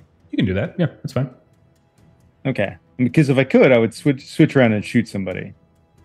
Well, taking an attack action, and you would have to roll. That's the doom die. So even if it's different weapons, you're still attacking. What I'll do is then, so we've got one asleep, one's dead, and one's still up. One is still up and untouched. He'll go in and kind of bully into the next one. They're still there because he does have a shield. And he'll kind of bully his shield into the next one. Get up and kind of clang his sword, trying to make himself a target. I like it. I like it. Why am I doing this, gun? Why? What is wrong with me? Roll you can roll a strength test. You can roll a charisma test. Whatever you think might be the way you taunt them into attacking you and no one else. It's I guess, strength test.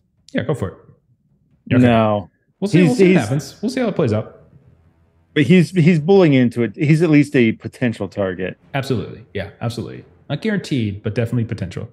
Then we've got Fire Eater and we've got Lark Tanley, if you would like to go next.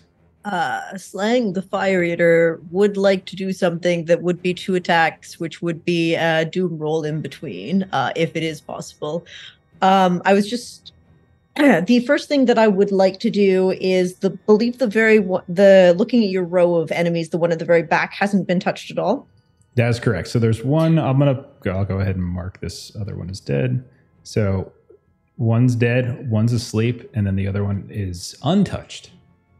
So Slag the Fire Eater is going to summon the Spirit of Pain, which would be a D6, and stop that one from ever getting another action. Okay. Because I presume we're going to kill it before it has a chance if I make it skip one. Okay. That's a pretty good presumption, as long as everyone does well on their rolls. Go ahead and roll your Doom die. That is a 3. Okay, so Doom does not deplete. What form does your pain spirit take? They're behind the sea creature in the wall. There is a sudden circle that appears, and a girl with long black hair in the front, ghastly figure, long white dirty robe, grabs onto the outside of it and starts to drag herself up and out, and then sort of spider crawls up behind him, twitching, and just like grabs his neck and head and just like crunches in on him. Oh, it's beautiful. Okay. And then I would just like to throw a fireball at one of the other ones. Okay. Which is another doom roll if I am allowed to do that. If not, I'll just hit it with do a defend action. Yeah, go ahead and roll your doom. Go ahead and roll your doom die again for doing essentially 2 actions, tapping into your 6. Spirit. Okay. And then I couldn't see a rule that said I couldn't have 2 spirits, so you just have to. So in the help notes, it's disadvantage when you roll the doom die if it's not the first time you've summoned a spirit today. True. So let me roll a second one. I rolled 2 6s. We'll say the first two rolls, I think, because you rolled it twice already, so we'll say that counts for your disadvantaged roll for summoning. Oh my gosh. 2 6s. Okay. These are my good dice. This is my cursed set. These yellow ones are terrible, but these ones always roll high. So not only is this thing suddenly being grabbed by what looks like the I'm going to fireball a different one, one of the other ones. I don't care about the one that's frozen. The only other one is the one that's sleeping. Oh, I can wake him up, right? I don't think because you critted. Nope. Yeah, he doesn't wake up. Oh, he doesn't wake up? Okay, cool. He's better that forever. Well, the paralyzed dude is about to go down too. Okay, go for it. I just like this sort of fire starts to swirl in my palm. It is sports ball time, and I throw a flaming baseball at him. Yeah, back we go. Okay. So how much damage is that? D6 damage? I think. It is, I believe, a D6. Yes, a D6 damage. Ongoing, which means as well afterwards. Yeah. Which doesn't precisely say if it activates again on my turn or on its turn. So it's up to the DM. Yeah, I say we just do it. Let's just be consistent 5. with it. We'll say your turn. We'll just do it on your turn all the time. 5 fire damage. Okay, so it's taken 5 points of damage. Then it's going to have, we'll say at the end of your turn, it'll take ongoing damage. So go ahead and roll a d6 one more time. And I think if you roll a 1 or a 2, it depletes. Is it a UD4? Is that what it says? It says the existing fire can be manipulated double in size given any shape or form, move around, etc. It can inflict a d6 damage and then d6 ongoing damage. A roll of 20 means you are burnt as well. Ooh, I have to roll a d20. A roll of 1 makes the target fire die. Yes. Yeah, go ahead and roll your d20. Yes. That is a 4, so I am not burned. All right, so it took 5 points of damage. It's caught on fire. Yes. And it will continue to take ongoing d6 damage until the end of its life. Probably. Yes, and the next damage it'll do is 4. But for now, yes. Got it. All right, we'll go to Lark. This one on fire, seemingly paralyzed or stunned by the appearance of this creepy lady. What do you want to do, Lark? Lark is just going to kind of put up that Inquisitor's longsword with both hands, and she's just going to kind of just scream and just kind of run at its throat. Okay, fair enough. I'm going to say take advantage in the attack. It's paralyzed. Cassius is there to kind of bumping it as well. It seems surrounded at this point, so I think the situation calls for maybe a little bit of an advantage. That's a fail on the first one. Okay. That's a 5 on the second one, so that is a success. And you're using the Inquisitor sword. Is that a two-handed weapon or is that a one-handed one? Okay. Two-handed. So since you're rolling physically, don't forget you can roll your damage die twice and take the higher. Oh, the first one's 2. Second one's a 2. All right. So it's 2 more points of damage. It's still up. So we'll go back to the top of the initiative order, resetting everything. Dogmore and Theater Tot. You're going to go. This thing is right up in your biz, but Cassius is right in front of it. Lark is also hacking away at it. It's on fire and also has some creepy ring lady like grabbing it from behind. The eater part of the fire eater is the undead lady. Did the fire eater tell you that? No. It did not have warning about that beforehand. Yeah. Fred is the fire. She is the eater. You're the coolest person I've ever met. Lark, I like you a lot, but Slang, you're amazing. I know. Wow, today is just not Lark's day. Today is just not Lark's day. Yeah. All right, Dogmore, you go ahead. Dogmore, yeah. Dogmore, you got it.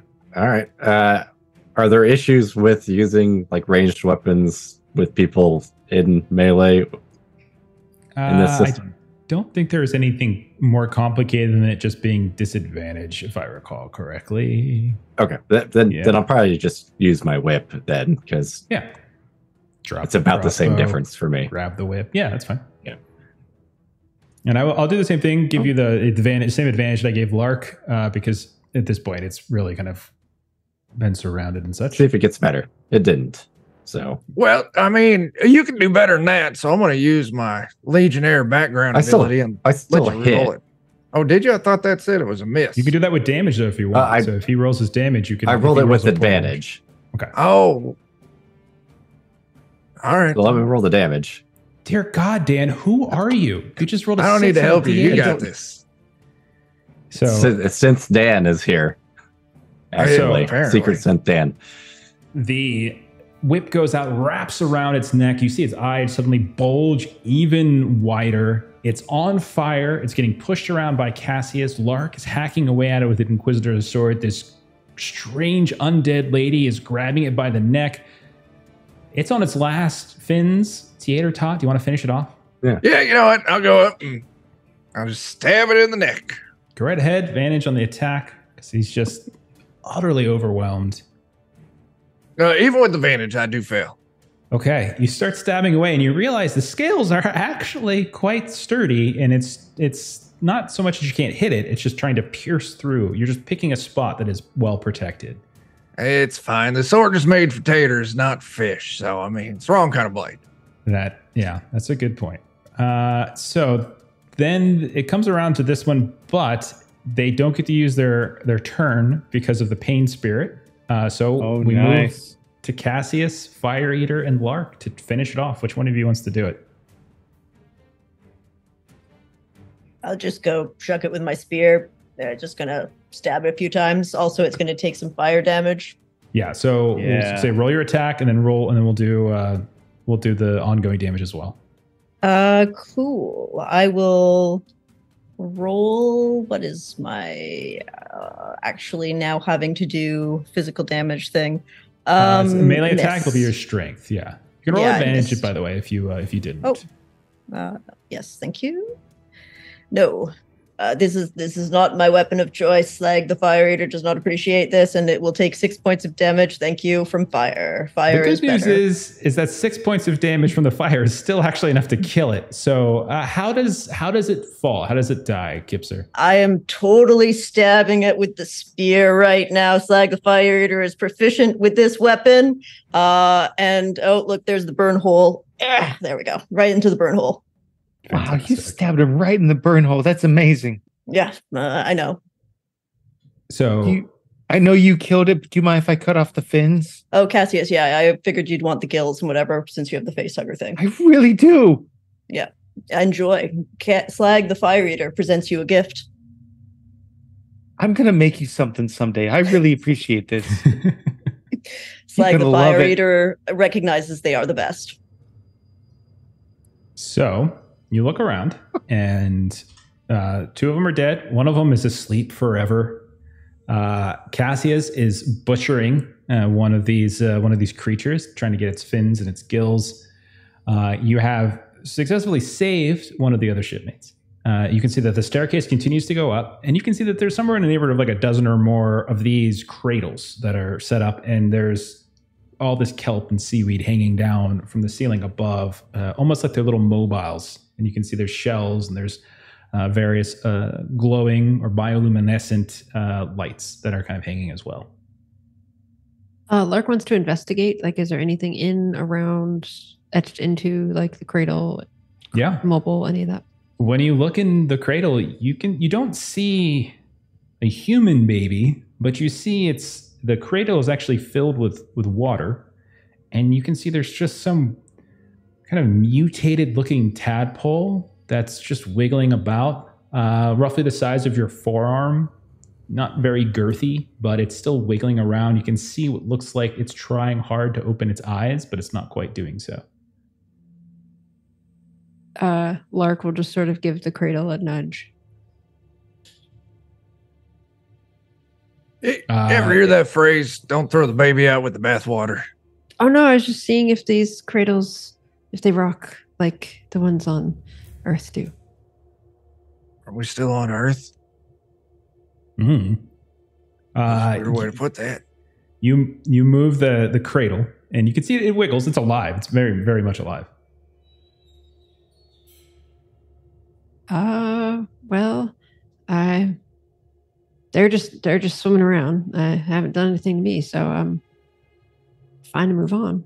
You're welcome. If you're here, you can roll a int test while you're looking at that. If there's something, there might be something your character doesn't realize they could learn or observe from this. I don't know. They just look like they're swimming. I failed. Okay, fair enough. Tadpoles, you say? Yeah, they're very big. Like I said, they're about the size of a forearm. Oh my. I mean, just a little. It's like fishville. Oh man. Also failed, Cassius. Is that what it's called? Also failed. Okay. They are peculiar. There's something about them that looks very odd. Anyone, if they want to, is more than welcome to make an int test. They definitely don't. Like the fire eater is not smart. I'll take a look. Why not? Come on, Tater Tot. Let's pass. Fail. Tater Tot. Hey, someone. Oh, I'm smart. Tater Tot, there's a few things you notice. And it's only Tater Tot. No one else does. Only me. Nope. First, the coloring of their skin is a little odd. It certainly doesn't match perfectly that of the creatures that you've slain. And in fact, it has kind of there's a lighter pigmency to it. Secondly, you see like there's in some of them, there are different stages of development. You can see it almost looks like legs are coming out, and a few of them, their faces are kind of starting to form, but there are very humanistic qualities to them. And the big bulbous eyes of some of these creatures that you just slain seems to be fading from them. And they look more sort of half human, half whatever the hell these creatures are. Well, these are people fish babies. I don't know what you would call that. I believe the slang the fire eater would call those mermaids and mermen. Well, I mean, but they aren't like mermaids or mermens where it's either fish on the top or fish on the bottom. This is just an even blend across the entire thing. It seems to be dissipating with the older it gets. You know, yeah, I don't know. The dead ones or the other ones are dissipating? Well, no, the babies. These might come out looking full people. I just want to make sure that I understood.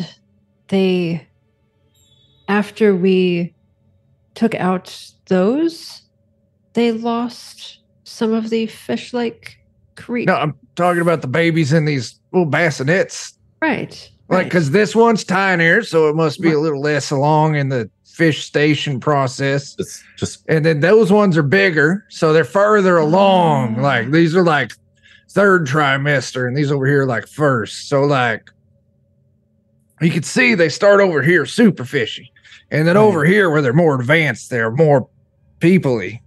You know, we just killed their guardians. That was terrible of us. But what we should do, we should find a way to create a safe hospice for them and bring them with us, because now we are basically responsible for them to care for them, nurture them, study them. It's like the Fire Eater is thinking about mermaid calamari. But that might be, I mean, like, you got to look at why. Like, I mean, like, there's an elder god, like, down beneath or whatever it was. And, like, right. Why did it do this? It did this to, like, swap people, like, infiltrators. They're replacing us. These are right. These are tadpod people, because it's fishy. So we need to kill them? We need to study them. We need to use them in the fight against the deep ones. It's like the Fire Eater would not be opposed to eating them. We should probably eat a couple of them. Not all of them, but a couple of them, just to make sure that they're nutritious. Because I mean, I do suppose it raises the moral quandary of nurture versus nature. If we take them in, we could have like a whole school full of kids that like would really do great on the swim team and like bring home gold medals and stuff. Our town is lacking in medals. They are. It is quite shameful. Our swim team. We could have the premier swim team. They could go to the Olympics. I'm going to find the most far along one, and I'm going to name it Jeremiah. Pick it up out of its pod. Okay, you pick one up out of its pod. The tail is almost negligible at this point. It's still there, but you can see there's legs. There's a very, very light green tint to the skin. The eyes have gotten smaller, but they're still, you can tell looking at it, they're still a little bigger, and they have a much more humanoid face. I would say it's somewhere in the 60-40 range currently, with like 60 of the fish still kind of showing. Well, Jeremiah, you're coming with me.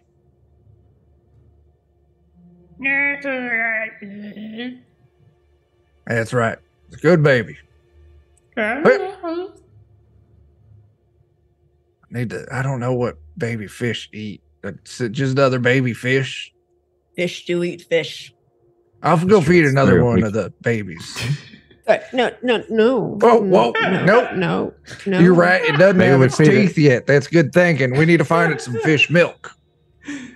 Oh, you're going to have to baby bird at one of the other dead ones. No.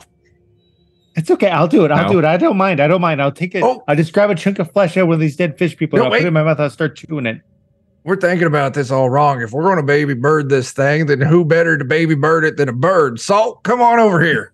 Crikey! I just did the whole thing with chewing it. Stanley, I want nothing to do with this, please. I apologize. I don't want to eat the baby, please. No, you don't got to eat it. You just got to eat some of this one and chew it up and then regurgitate it into the baby's mouth. That's so much better. Do I have to? Just chewing. No, you don't have to. See, this is what our relationship brings. You can or you can't. You don't. Yes, this has already started chewing some and is trying to spit it out for your baby. Okay. Let's not let it go to waste. Here you go.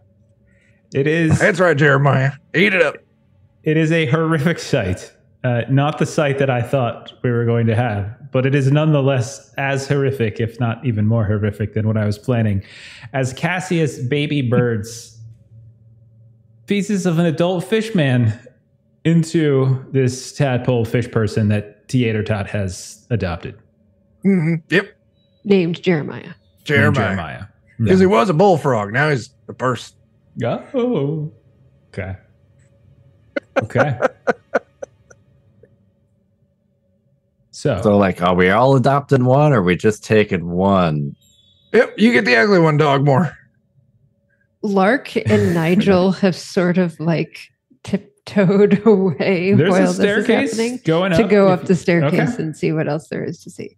When you head up there, you can see that you are at effectively the top of the spire or the lighthouse at this point. You can see that all around you, and it's actually probably a very interesting sight, Lark, as you can see there's all manner of kind of weird science equipment, gears and tables and levers and all sorts of things, machines, beacons. A lot of it seems to be broken, and you're not sure entirely if it's working. And you do see a light in here as well.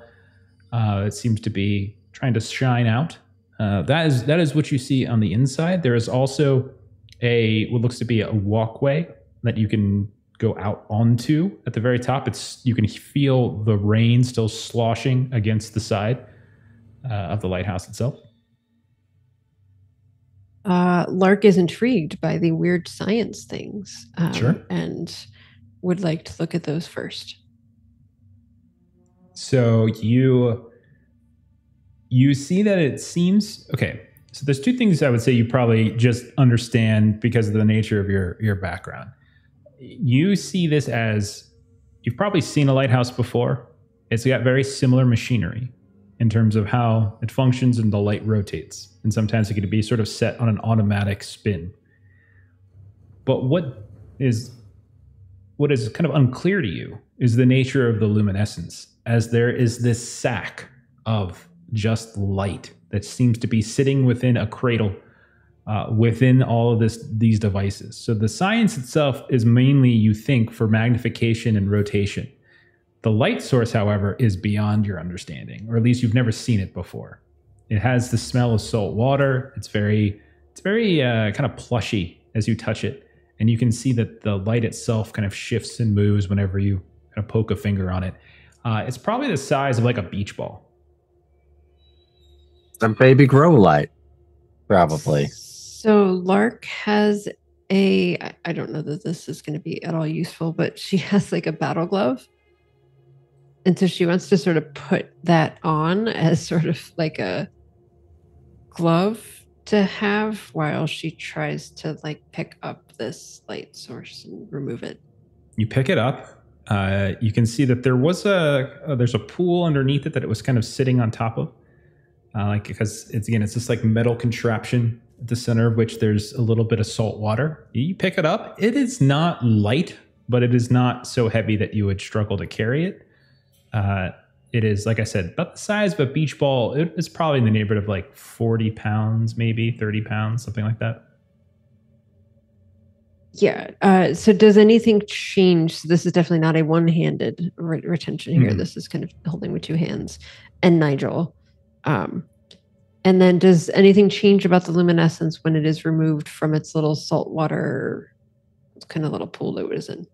No, not immediately, but if you hold it for a bit, it does begin to diminish a little bit.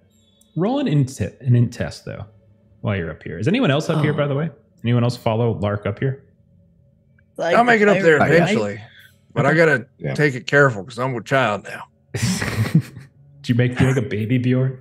I did. I got a little baby Bjorn made out of like my jacket. Gotcha. Anyone who makes it up, you're welcome to also make this in test if you would like.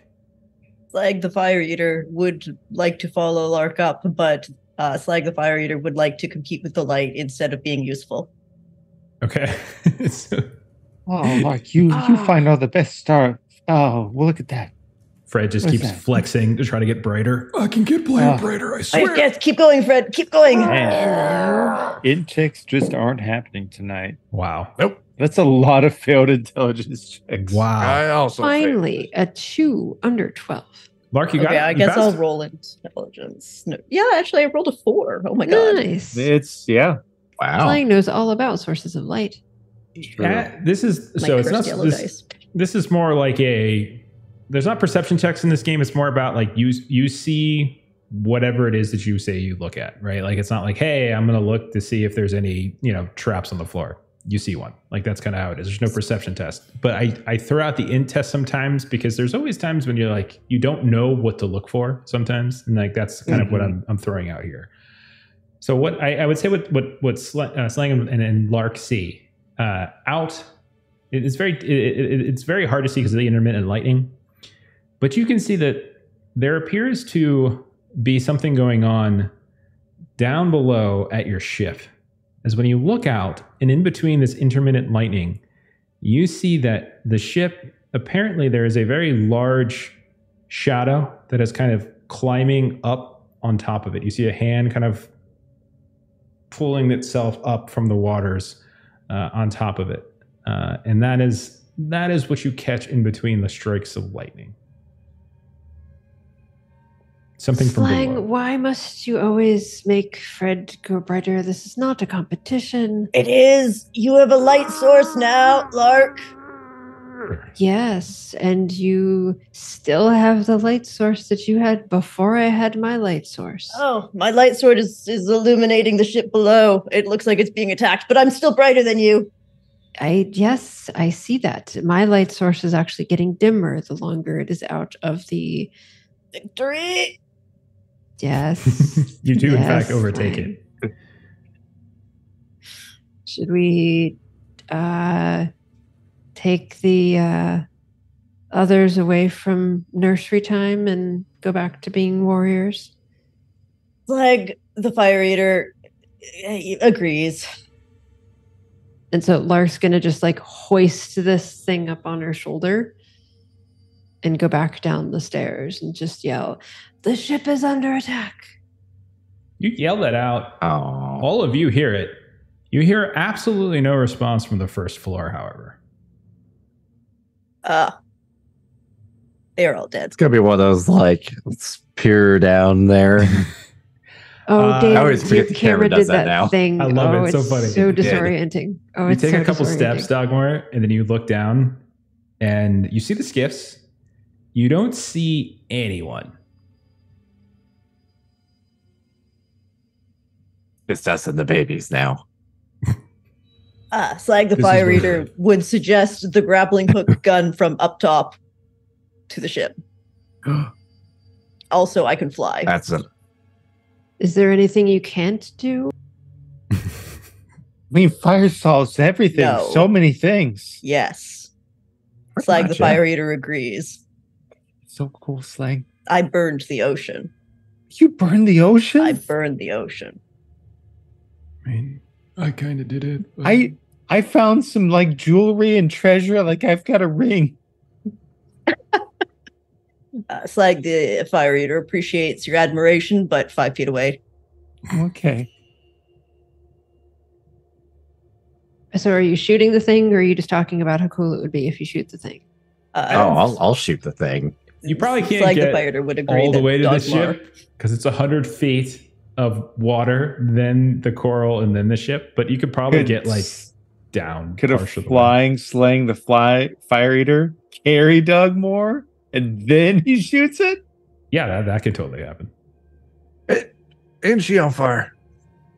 That's a problem for later. This is a solving the situation now sort of thing. Oh, what's a little burn? Look at me. I've been burned all over and I'm fine.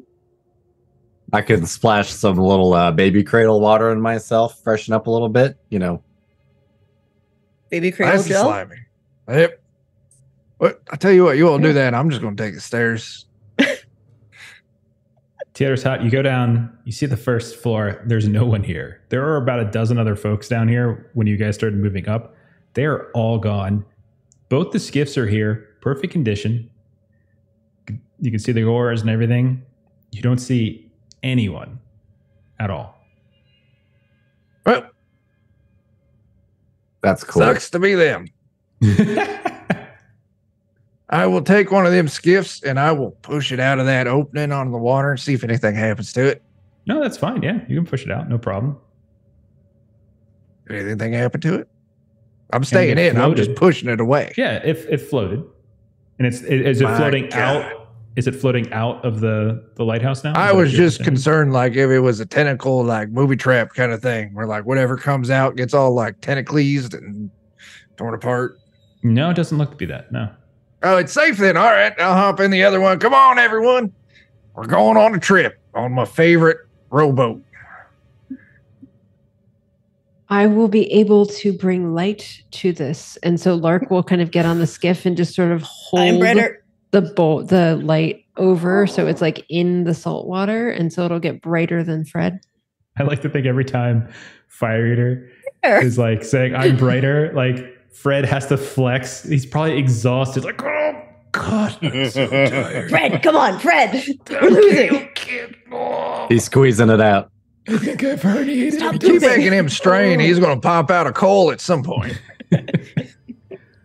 All right, so Lark, is everyone hopping in the skiff? Are people doing other things?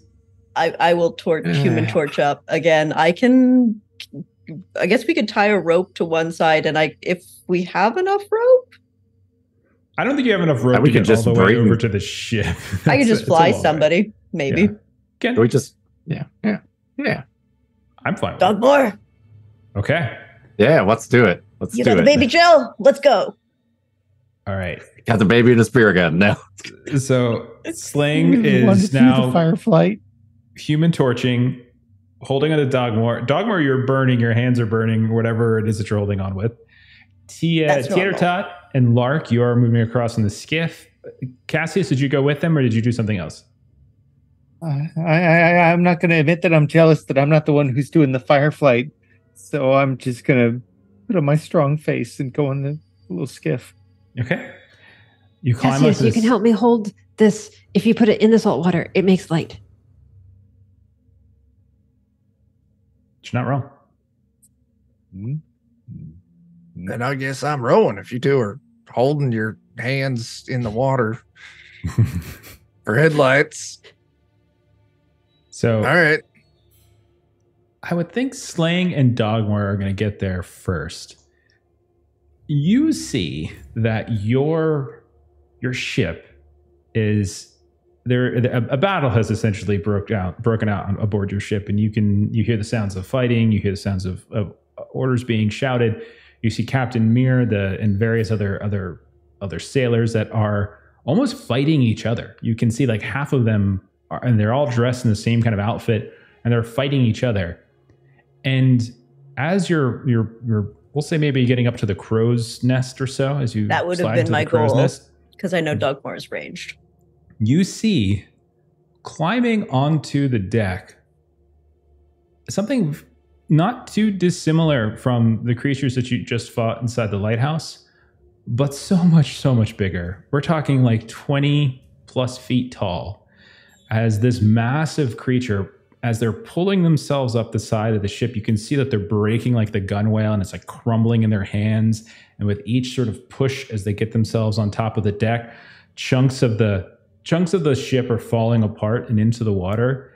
And a handful of like the sailors that like turn and start firing, and others try to kind of get in the way and are almost like rallying around this creature and kind of protecting it in some ways. And I would say that's when the two of you notice as well that those that are kind of rallying to protect, they have taken on kind of a curious look to them, a look that you maybe didn't notice before, but now you see as their eyes have gotten kind of bulgy, bright, a little bit bigger, a little bit orangey. Their skin has kind of gone in sort of a greenish tint to it. And there seems to be this battle going on between them. Tater Tot, I was just going to do this and then I'll hand it over to you all. Then Tater Tot, Lark, and Cassius, you're a little bit late, but you'd see from a different angle the creature climbing up the side, and it is enormous. And it looks like this massive version of the things that you just fought inside the Spire. So over to you all. What do you want to do? Dogmore, Slag the Fire Eater could work as an engine for the rowboat. That's fine. We could bravely run away. Impressive. Well, I'm already paddling harder on one side to get us a Yui, so we can get the heck on out of here. Wait, so the ship that we were on, did it have cannons? Did it have a stockpile of black powder or anything like that? It did have very modest supplies of that. It isn't a galleon, but it is it did have some defenses. Yeah. That's fine, because all of us can already be on our own boat, so we can bravely run away, and then we can try and shoot at the black powder to ignite it while we run away bravely. Bravely, yeah. You can light my arrow, and then I'll shoot at it. Yes. Teamwork. Okay. Teamwork. All right. Let's go get the other skiff. The two of you are up in the crow's nest having that conversation. The three of you are down in the water. You're coming essentially to remember there was that ring of coral that the ship kind of crashed on. You're coming up to that point. You can pull the ship over top of it, like your skiff over top of it. So walk me through. What's the plan? What's everyone doing here? Run away, Brave. Okay, so Tier's like Sir Robin. Okay, so you're... I was about to make the same joke, actually. Bring out the firebolt invention to try and catch the stores on fire. Okay. As we bravely run away. We'll pick Dogma and Slag. We'll go pick up the other rowboat, and we'll motor that one out. So you go back. You get the other skiff. As you get the other skiff, you do see like there was some disturbance in the sections of that main floor where there was those holes down deep, but it doesn't seem like there's anyone here. But it does look like it has been recently disturbed. But I'll say you're able to get the skiff. You don't see anything, and you just start rowing away. What disturbances? No idea. It's like the fire eater sees nothing. And then. As the group gets in these dual rowboats and you're rowing away, as you see the mist, like the mast just like keel over as this creature basically swats into it, grabs it, and starts using it as a pole to smash down onto the various people that are on board the ship. Cassius, you turn back. You've got your fire lance. Yeah. Go ahead and roll a dex chest here as you fire it, or whatever it is you have to roll for it. I think it's dex. Yeah, it's dex. Just pulls out this horrible, desiccated, like little baby dragon's body where it's mostly bones. The uvula hangs down, some Magitech wires and gears whir it up, and then a firebolt erupts out. Okay. Come on. I'm going to use my dooming. Use your doom. This is probably the last roll of the night, so go ahead. As backup, Slag the Fire Eater will create a ball of fire to attach to the front of an arrow for Dogmore. Just backup. Oh, you got success. Excellent. Okay. What's your dex score? It's enough. Okay. 15. 15. Oh yeah. So you're good. So you rolled a 4 on your doom die, which puts you down to a 12 on the dex test, which passes with your 15 score. The fire lance fires the air. You're probably, 50 feet away or so. Launches through this crack in the side of the boat. We'll say on the starboard side. And it just right into the stores, and you see things sloshing around. At first, maybe you think it doesn't work, but then you see all these big flames begin to go. A couple beats pass, and then eruption as the powder stores blow up. You see all manner of people start getting flown over. Some of them on fire in the air, human torching, much like Slain. You see smoke billowing up into the sky as the two skiffs continue to row off into the distance and away from the Khalidi Sidum. And that's where we're going to end it, I think, right there on that, as you've gotten away. That's great. Okay. I don't know if it would have killed it. I'm looking at its health. No, probably not. Yeah, the thing was level 8. Oh my gosh. Oh my gosh. There are some pretty cool abilities it has. If you guys did actually try to fight it, it could cleave and stomp at a horrible aura. There's lots of things it could have done. I feel like bravely running away was the good decision. Yes, agreed. It was definitely the timely decision, as it puts us right at time. So I appreciate the. It was the right decision. It was the right decision. So that's Black Sword Hack for Gipser and Chuck, and for Dan, first time playing it. That is Black Sword Hack. Good times. Good times. And you have an ivory flute. You have a baby, which is great. More than one, or I think you have two. Two. Two babies. Elder fins. You have two baby, half deep one, half human hybrids. You've got, So basically, the people got taken and were dragged down at the earth. Dragged down below the surface. That's what basically happened as you guys went up. All right. Nice. Sucks to be them. That's it. No, it totally does. I didn't really give them names, so whatever. That's how I feel. So we should have talked to and made backstories for each one of them. Mm-hmm. I have like a list of names, but I didn't really assign them to anybody. I had the priest's name and I had the captain's name, and after that, we'll see. All right, let's do some closing plugs and we'll get on out of here. Jeremy, can you tell us about this Patreon of yours? Of your friends. Of course, Aaron Reese on Patreon. You've got comics and tokens and maps and other great things like that. It's wonderful. Check it out. Absolutely. Link is in the chat if you're watching this on Twitch. Later on, if you're watching this on YouTube, check the show notes. I put the links in there as well. Chuck, what's going on with you? Okay. So on Wednesday, we're doing some Dungeon Crawl Classics, 2nd edition adventure, Night Below. So far, things have been very tame. That'll probably change. Friday, I don't know what we're doing Friday. We got 2 things lined up, and I'm not sure which one's happening yet. And I think that's it for the week. Okay, right on. You want anything on Saturday? Saturday is that special heart game. Oh, that's right. Yeah. I should have known that. Let's see. Who else? Dan or Kipser? Anything you want to add? Okay. See me on Check out our Discord. Yeah. Check out the Discord. DOK Discord pops up every now and then. You can catch Lollygaggers there. You can catch DOK there. Grim and Perilous, a bunch of other people. As for us here, tomorrow is our next stream. You can see me. You can see Kipser. You can see Melissa as we're playing through some Forbidden Lands. And then on Friday, we are back to Conan, as Aaron is going to try to find another way to kill us. It's gotten so close so many times. And Saturday, we are finally, after 4 weeks off, getting back to One Ring, as it's the beginning of the end, as the last probably 15 to 20 episodes of that campaign begins. And we will slowly work our way towards its end.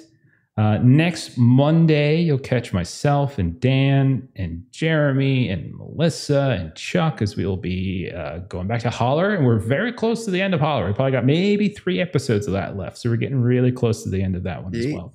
Yeah. Otherwise, follow everyone's stuff. Check us out on Twitch. Check us out on YouTube, all that kind of stuff.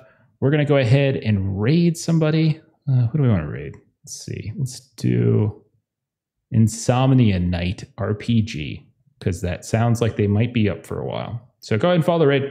We'll see y'all later. Thanks for hanging out tonight, and bye-bye. Bye-bye.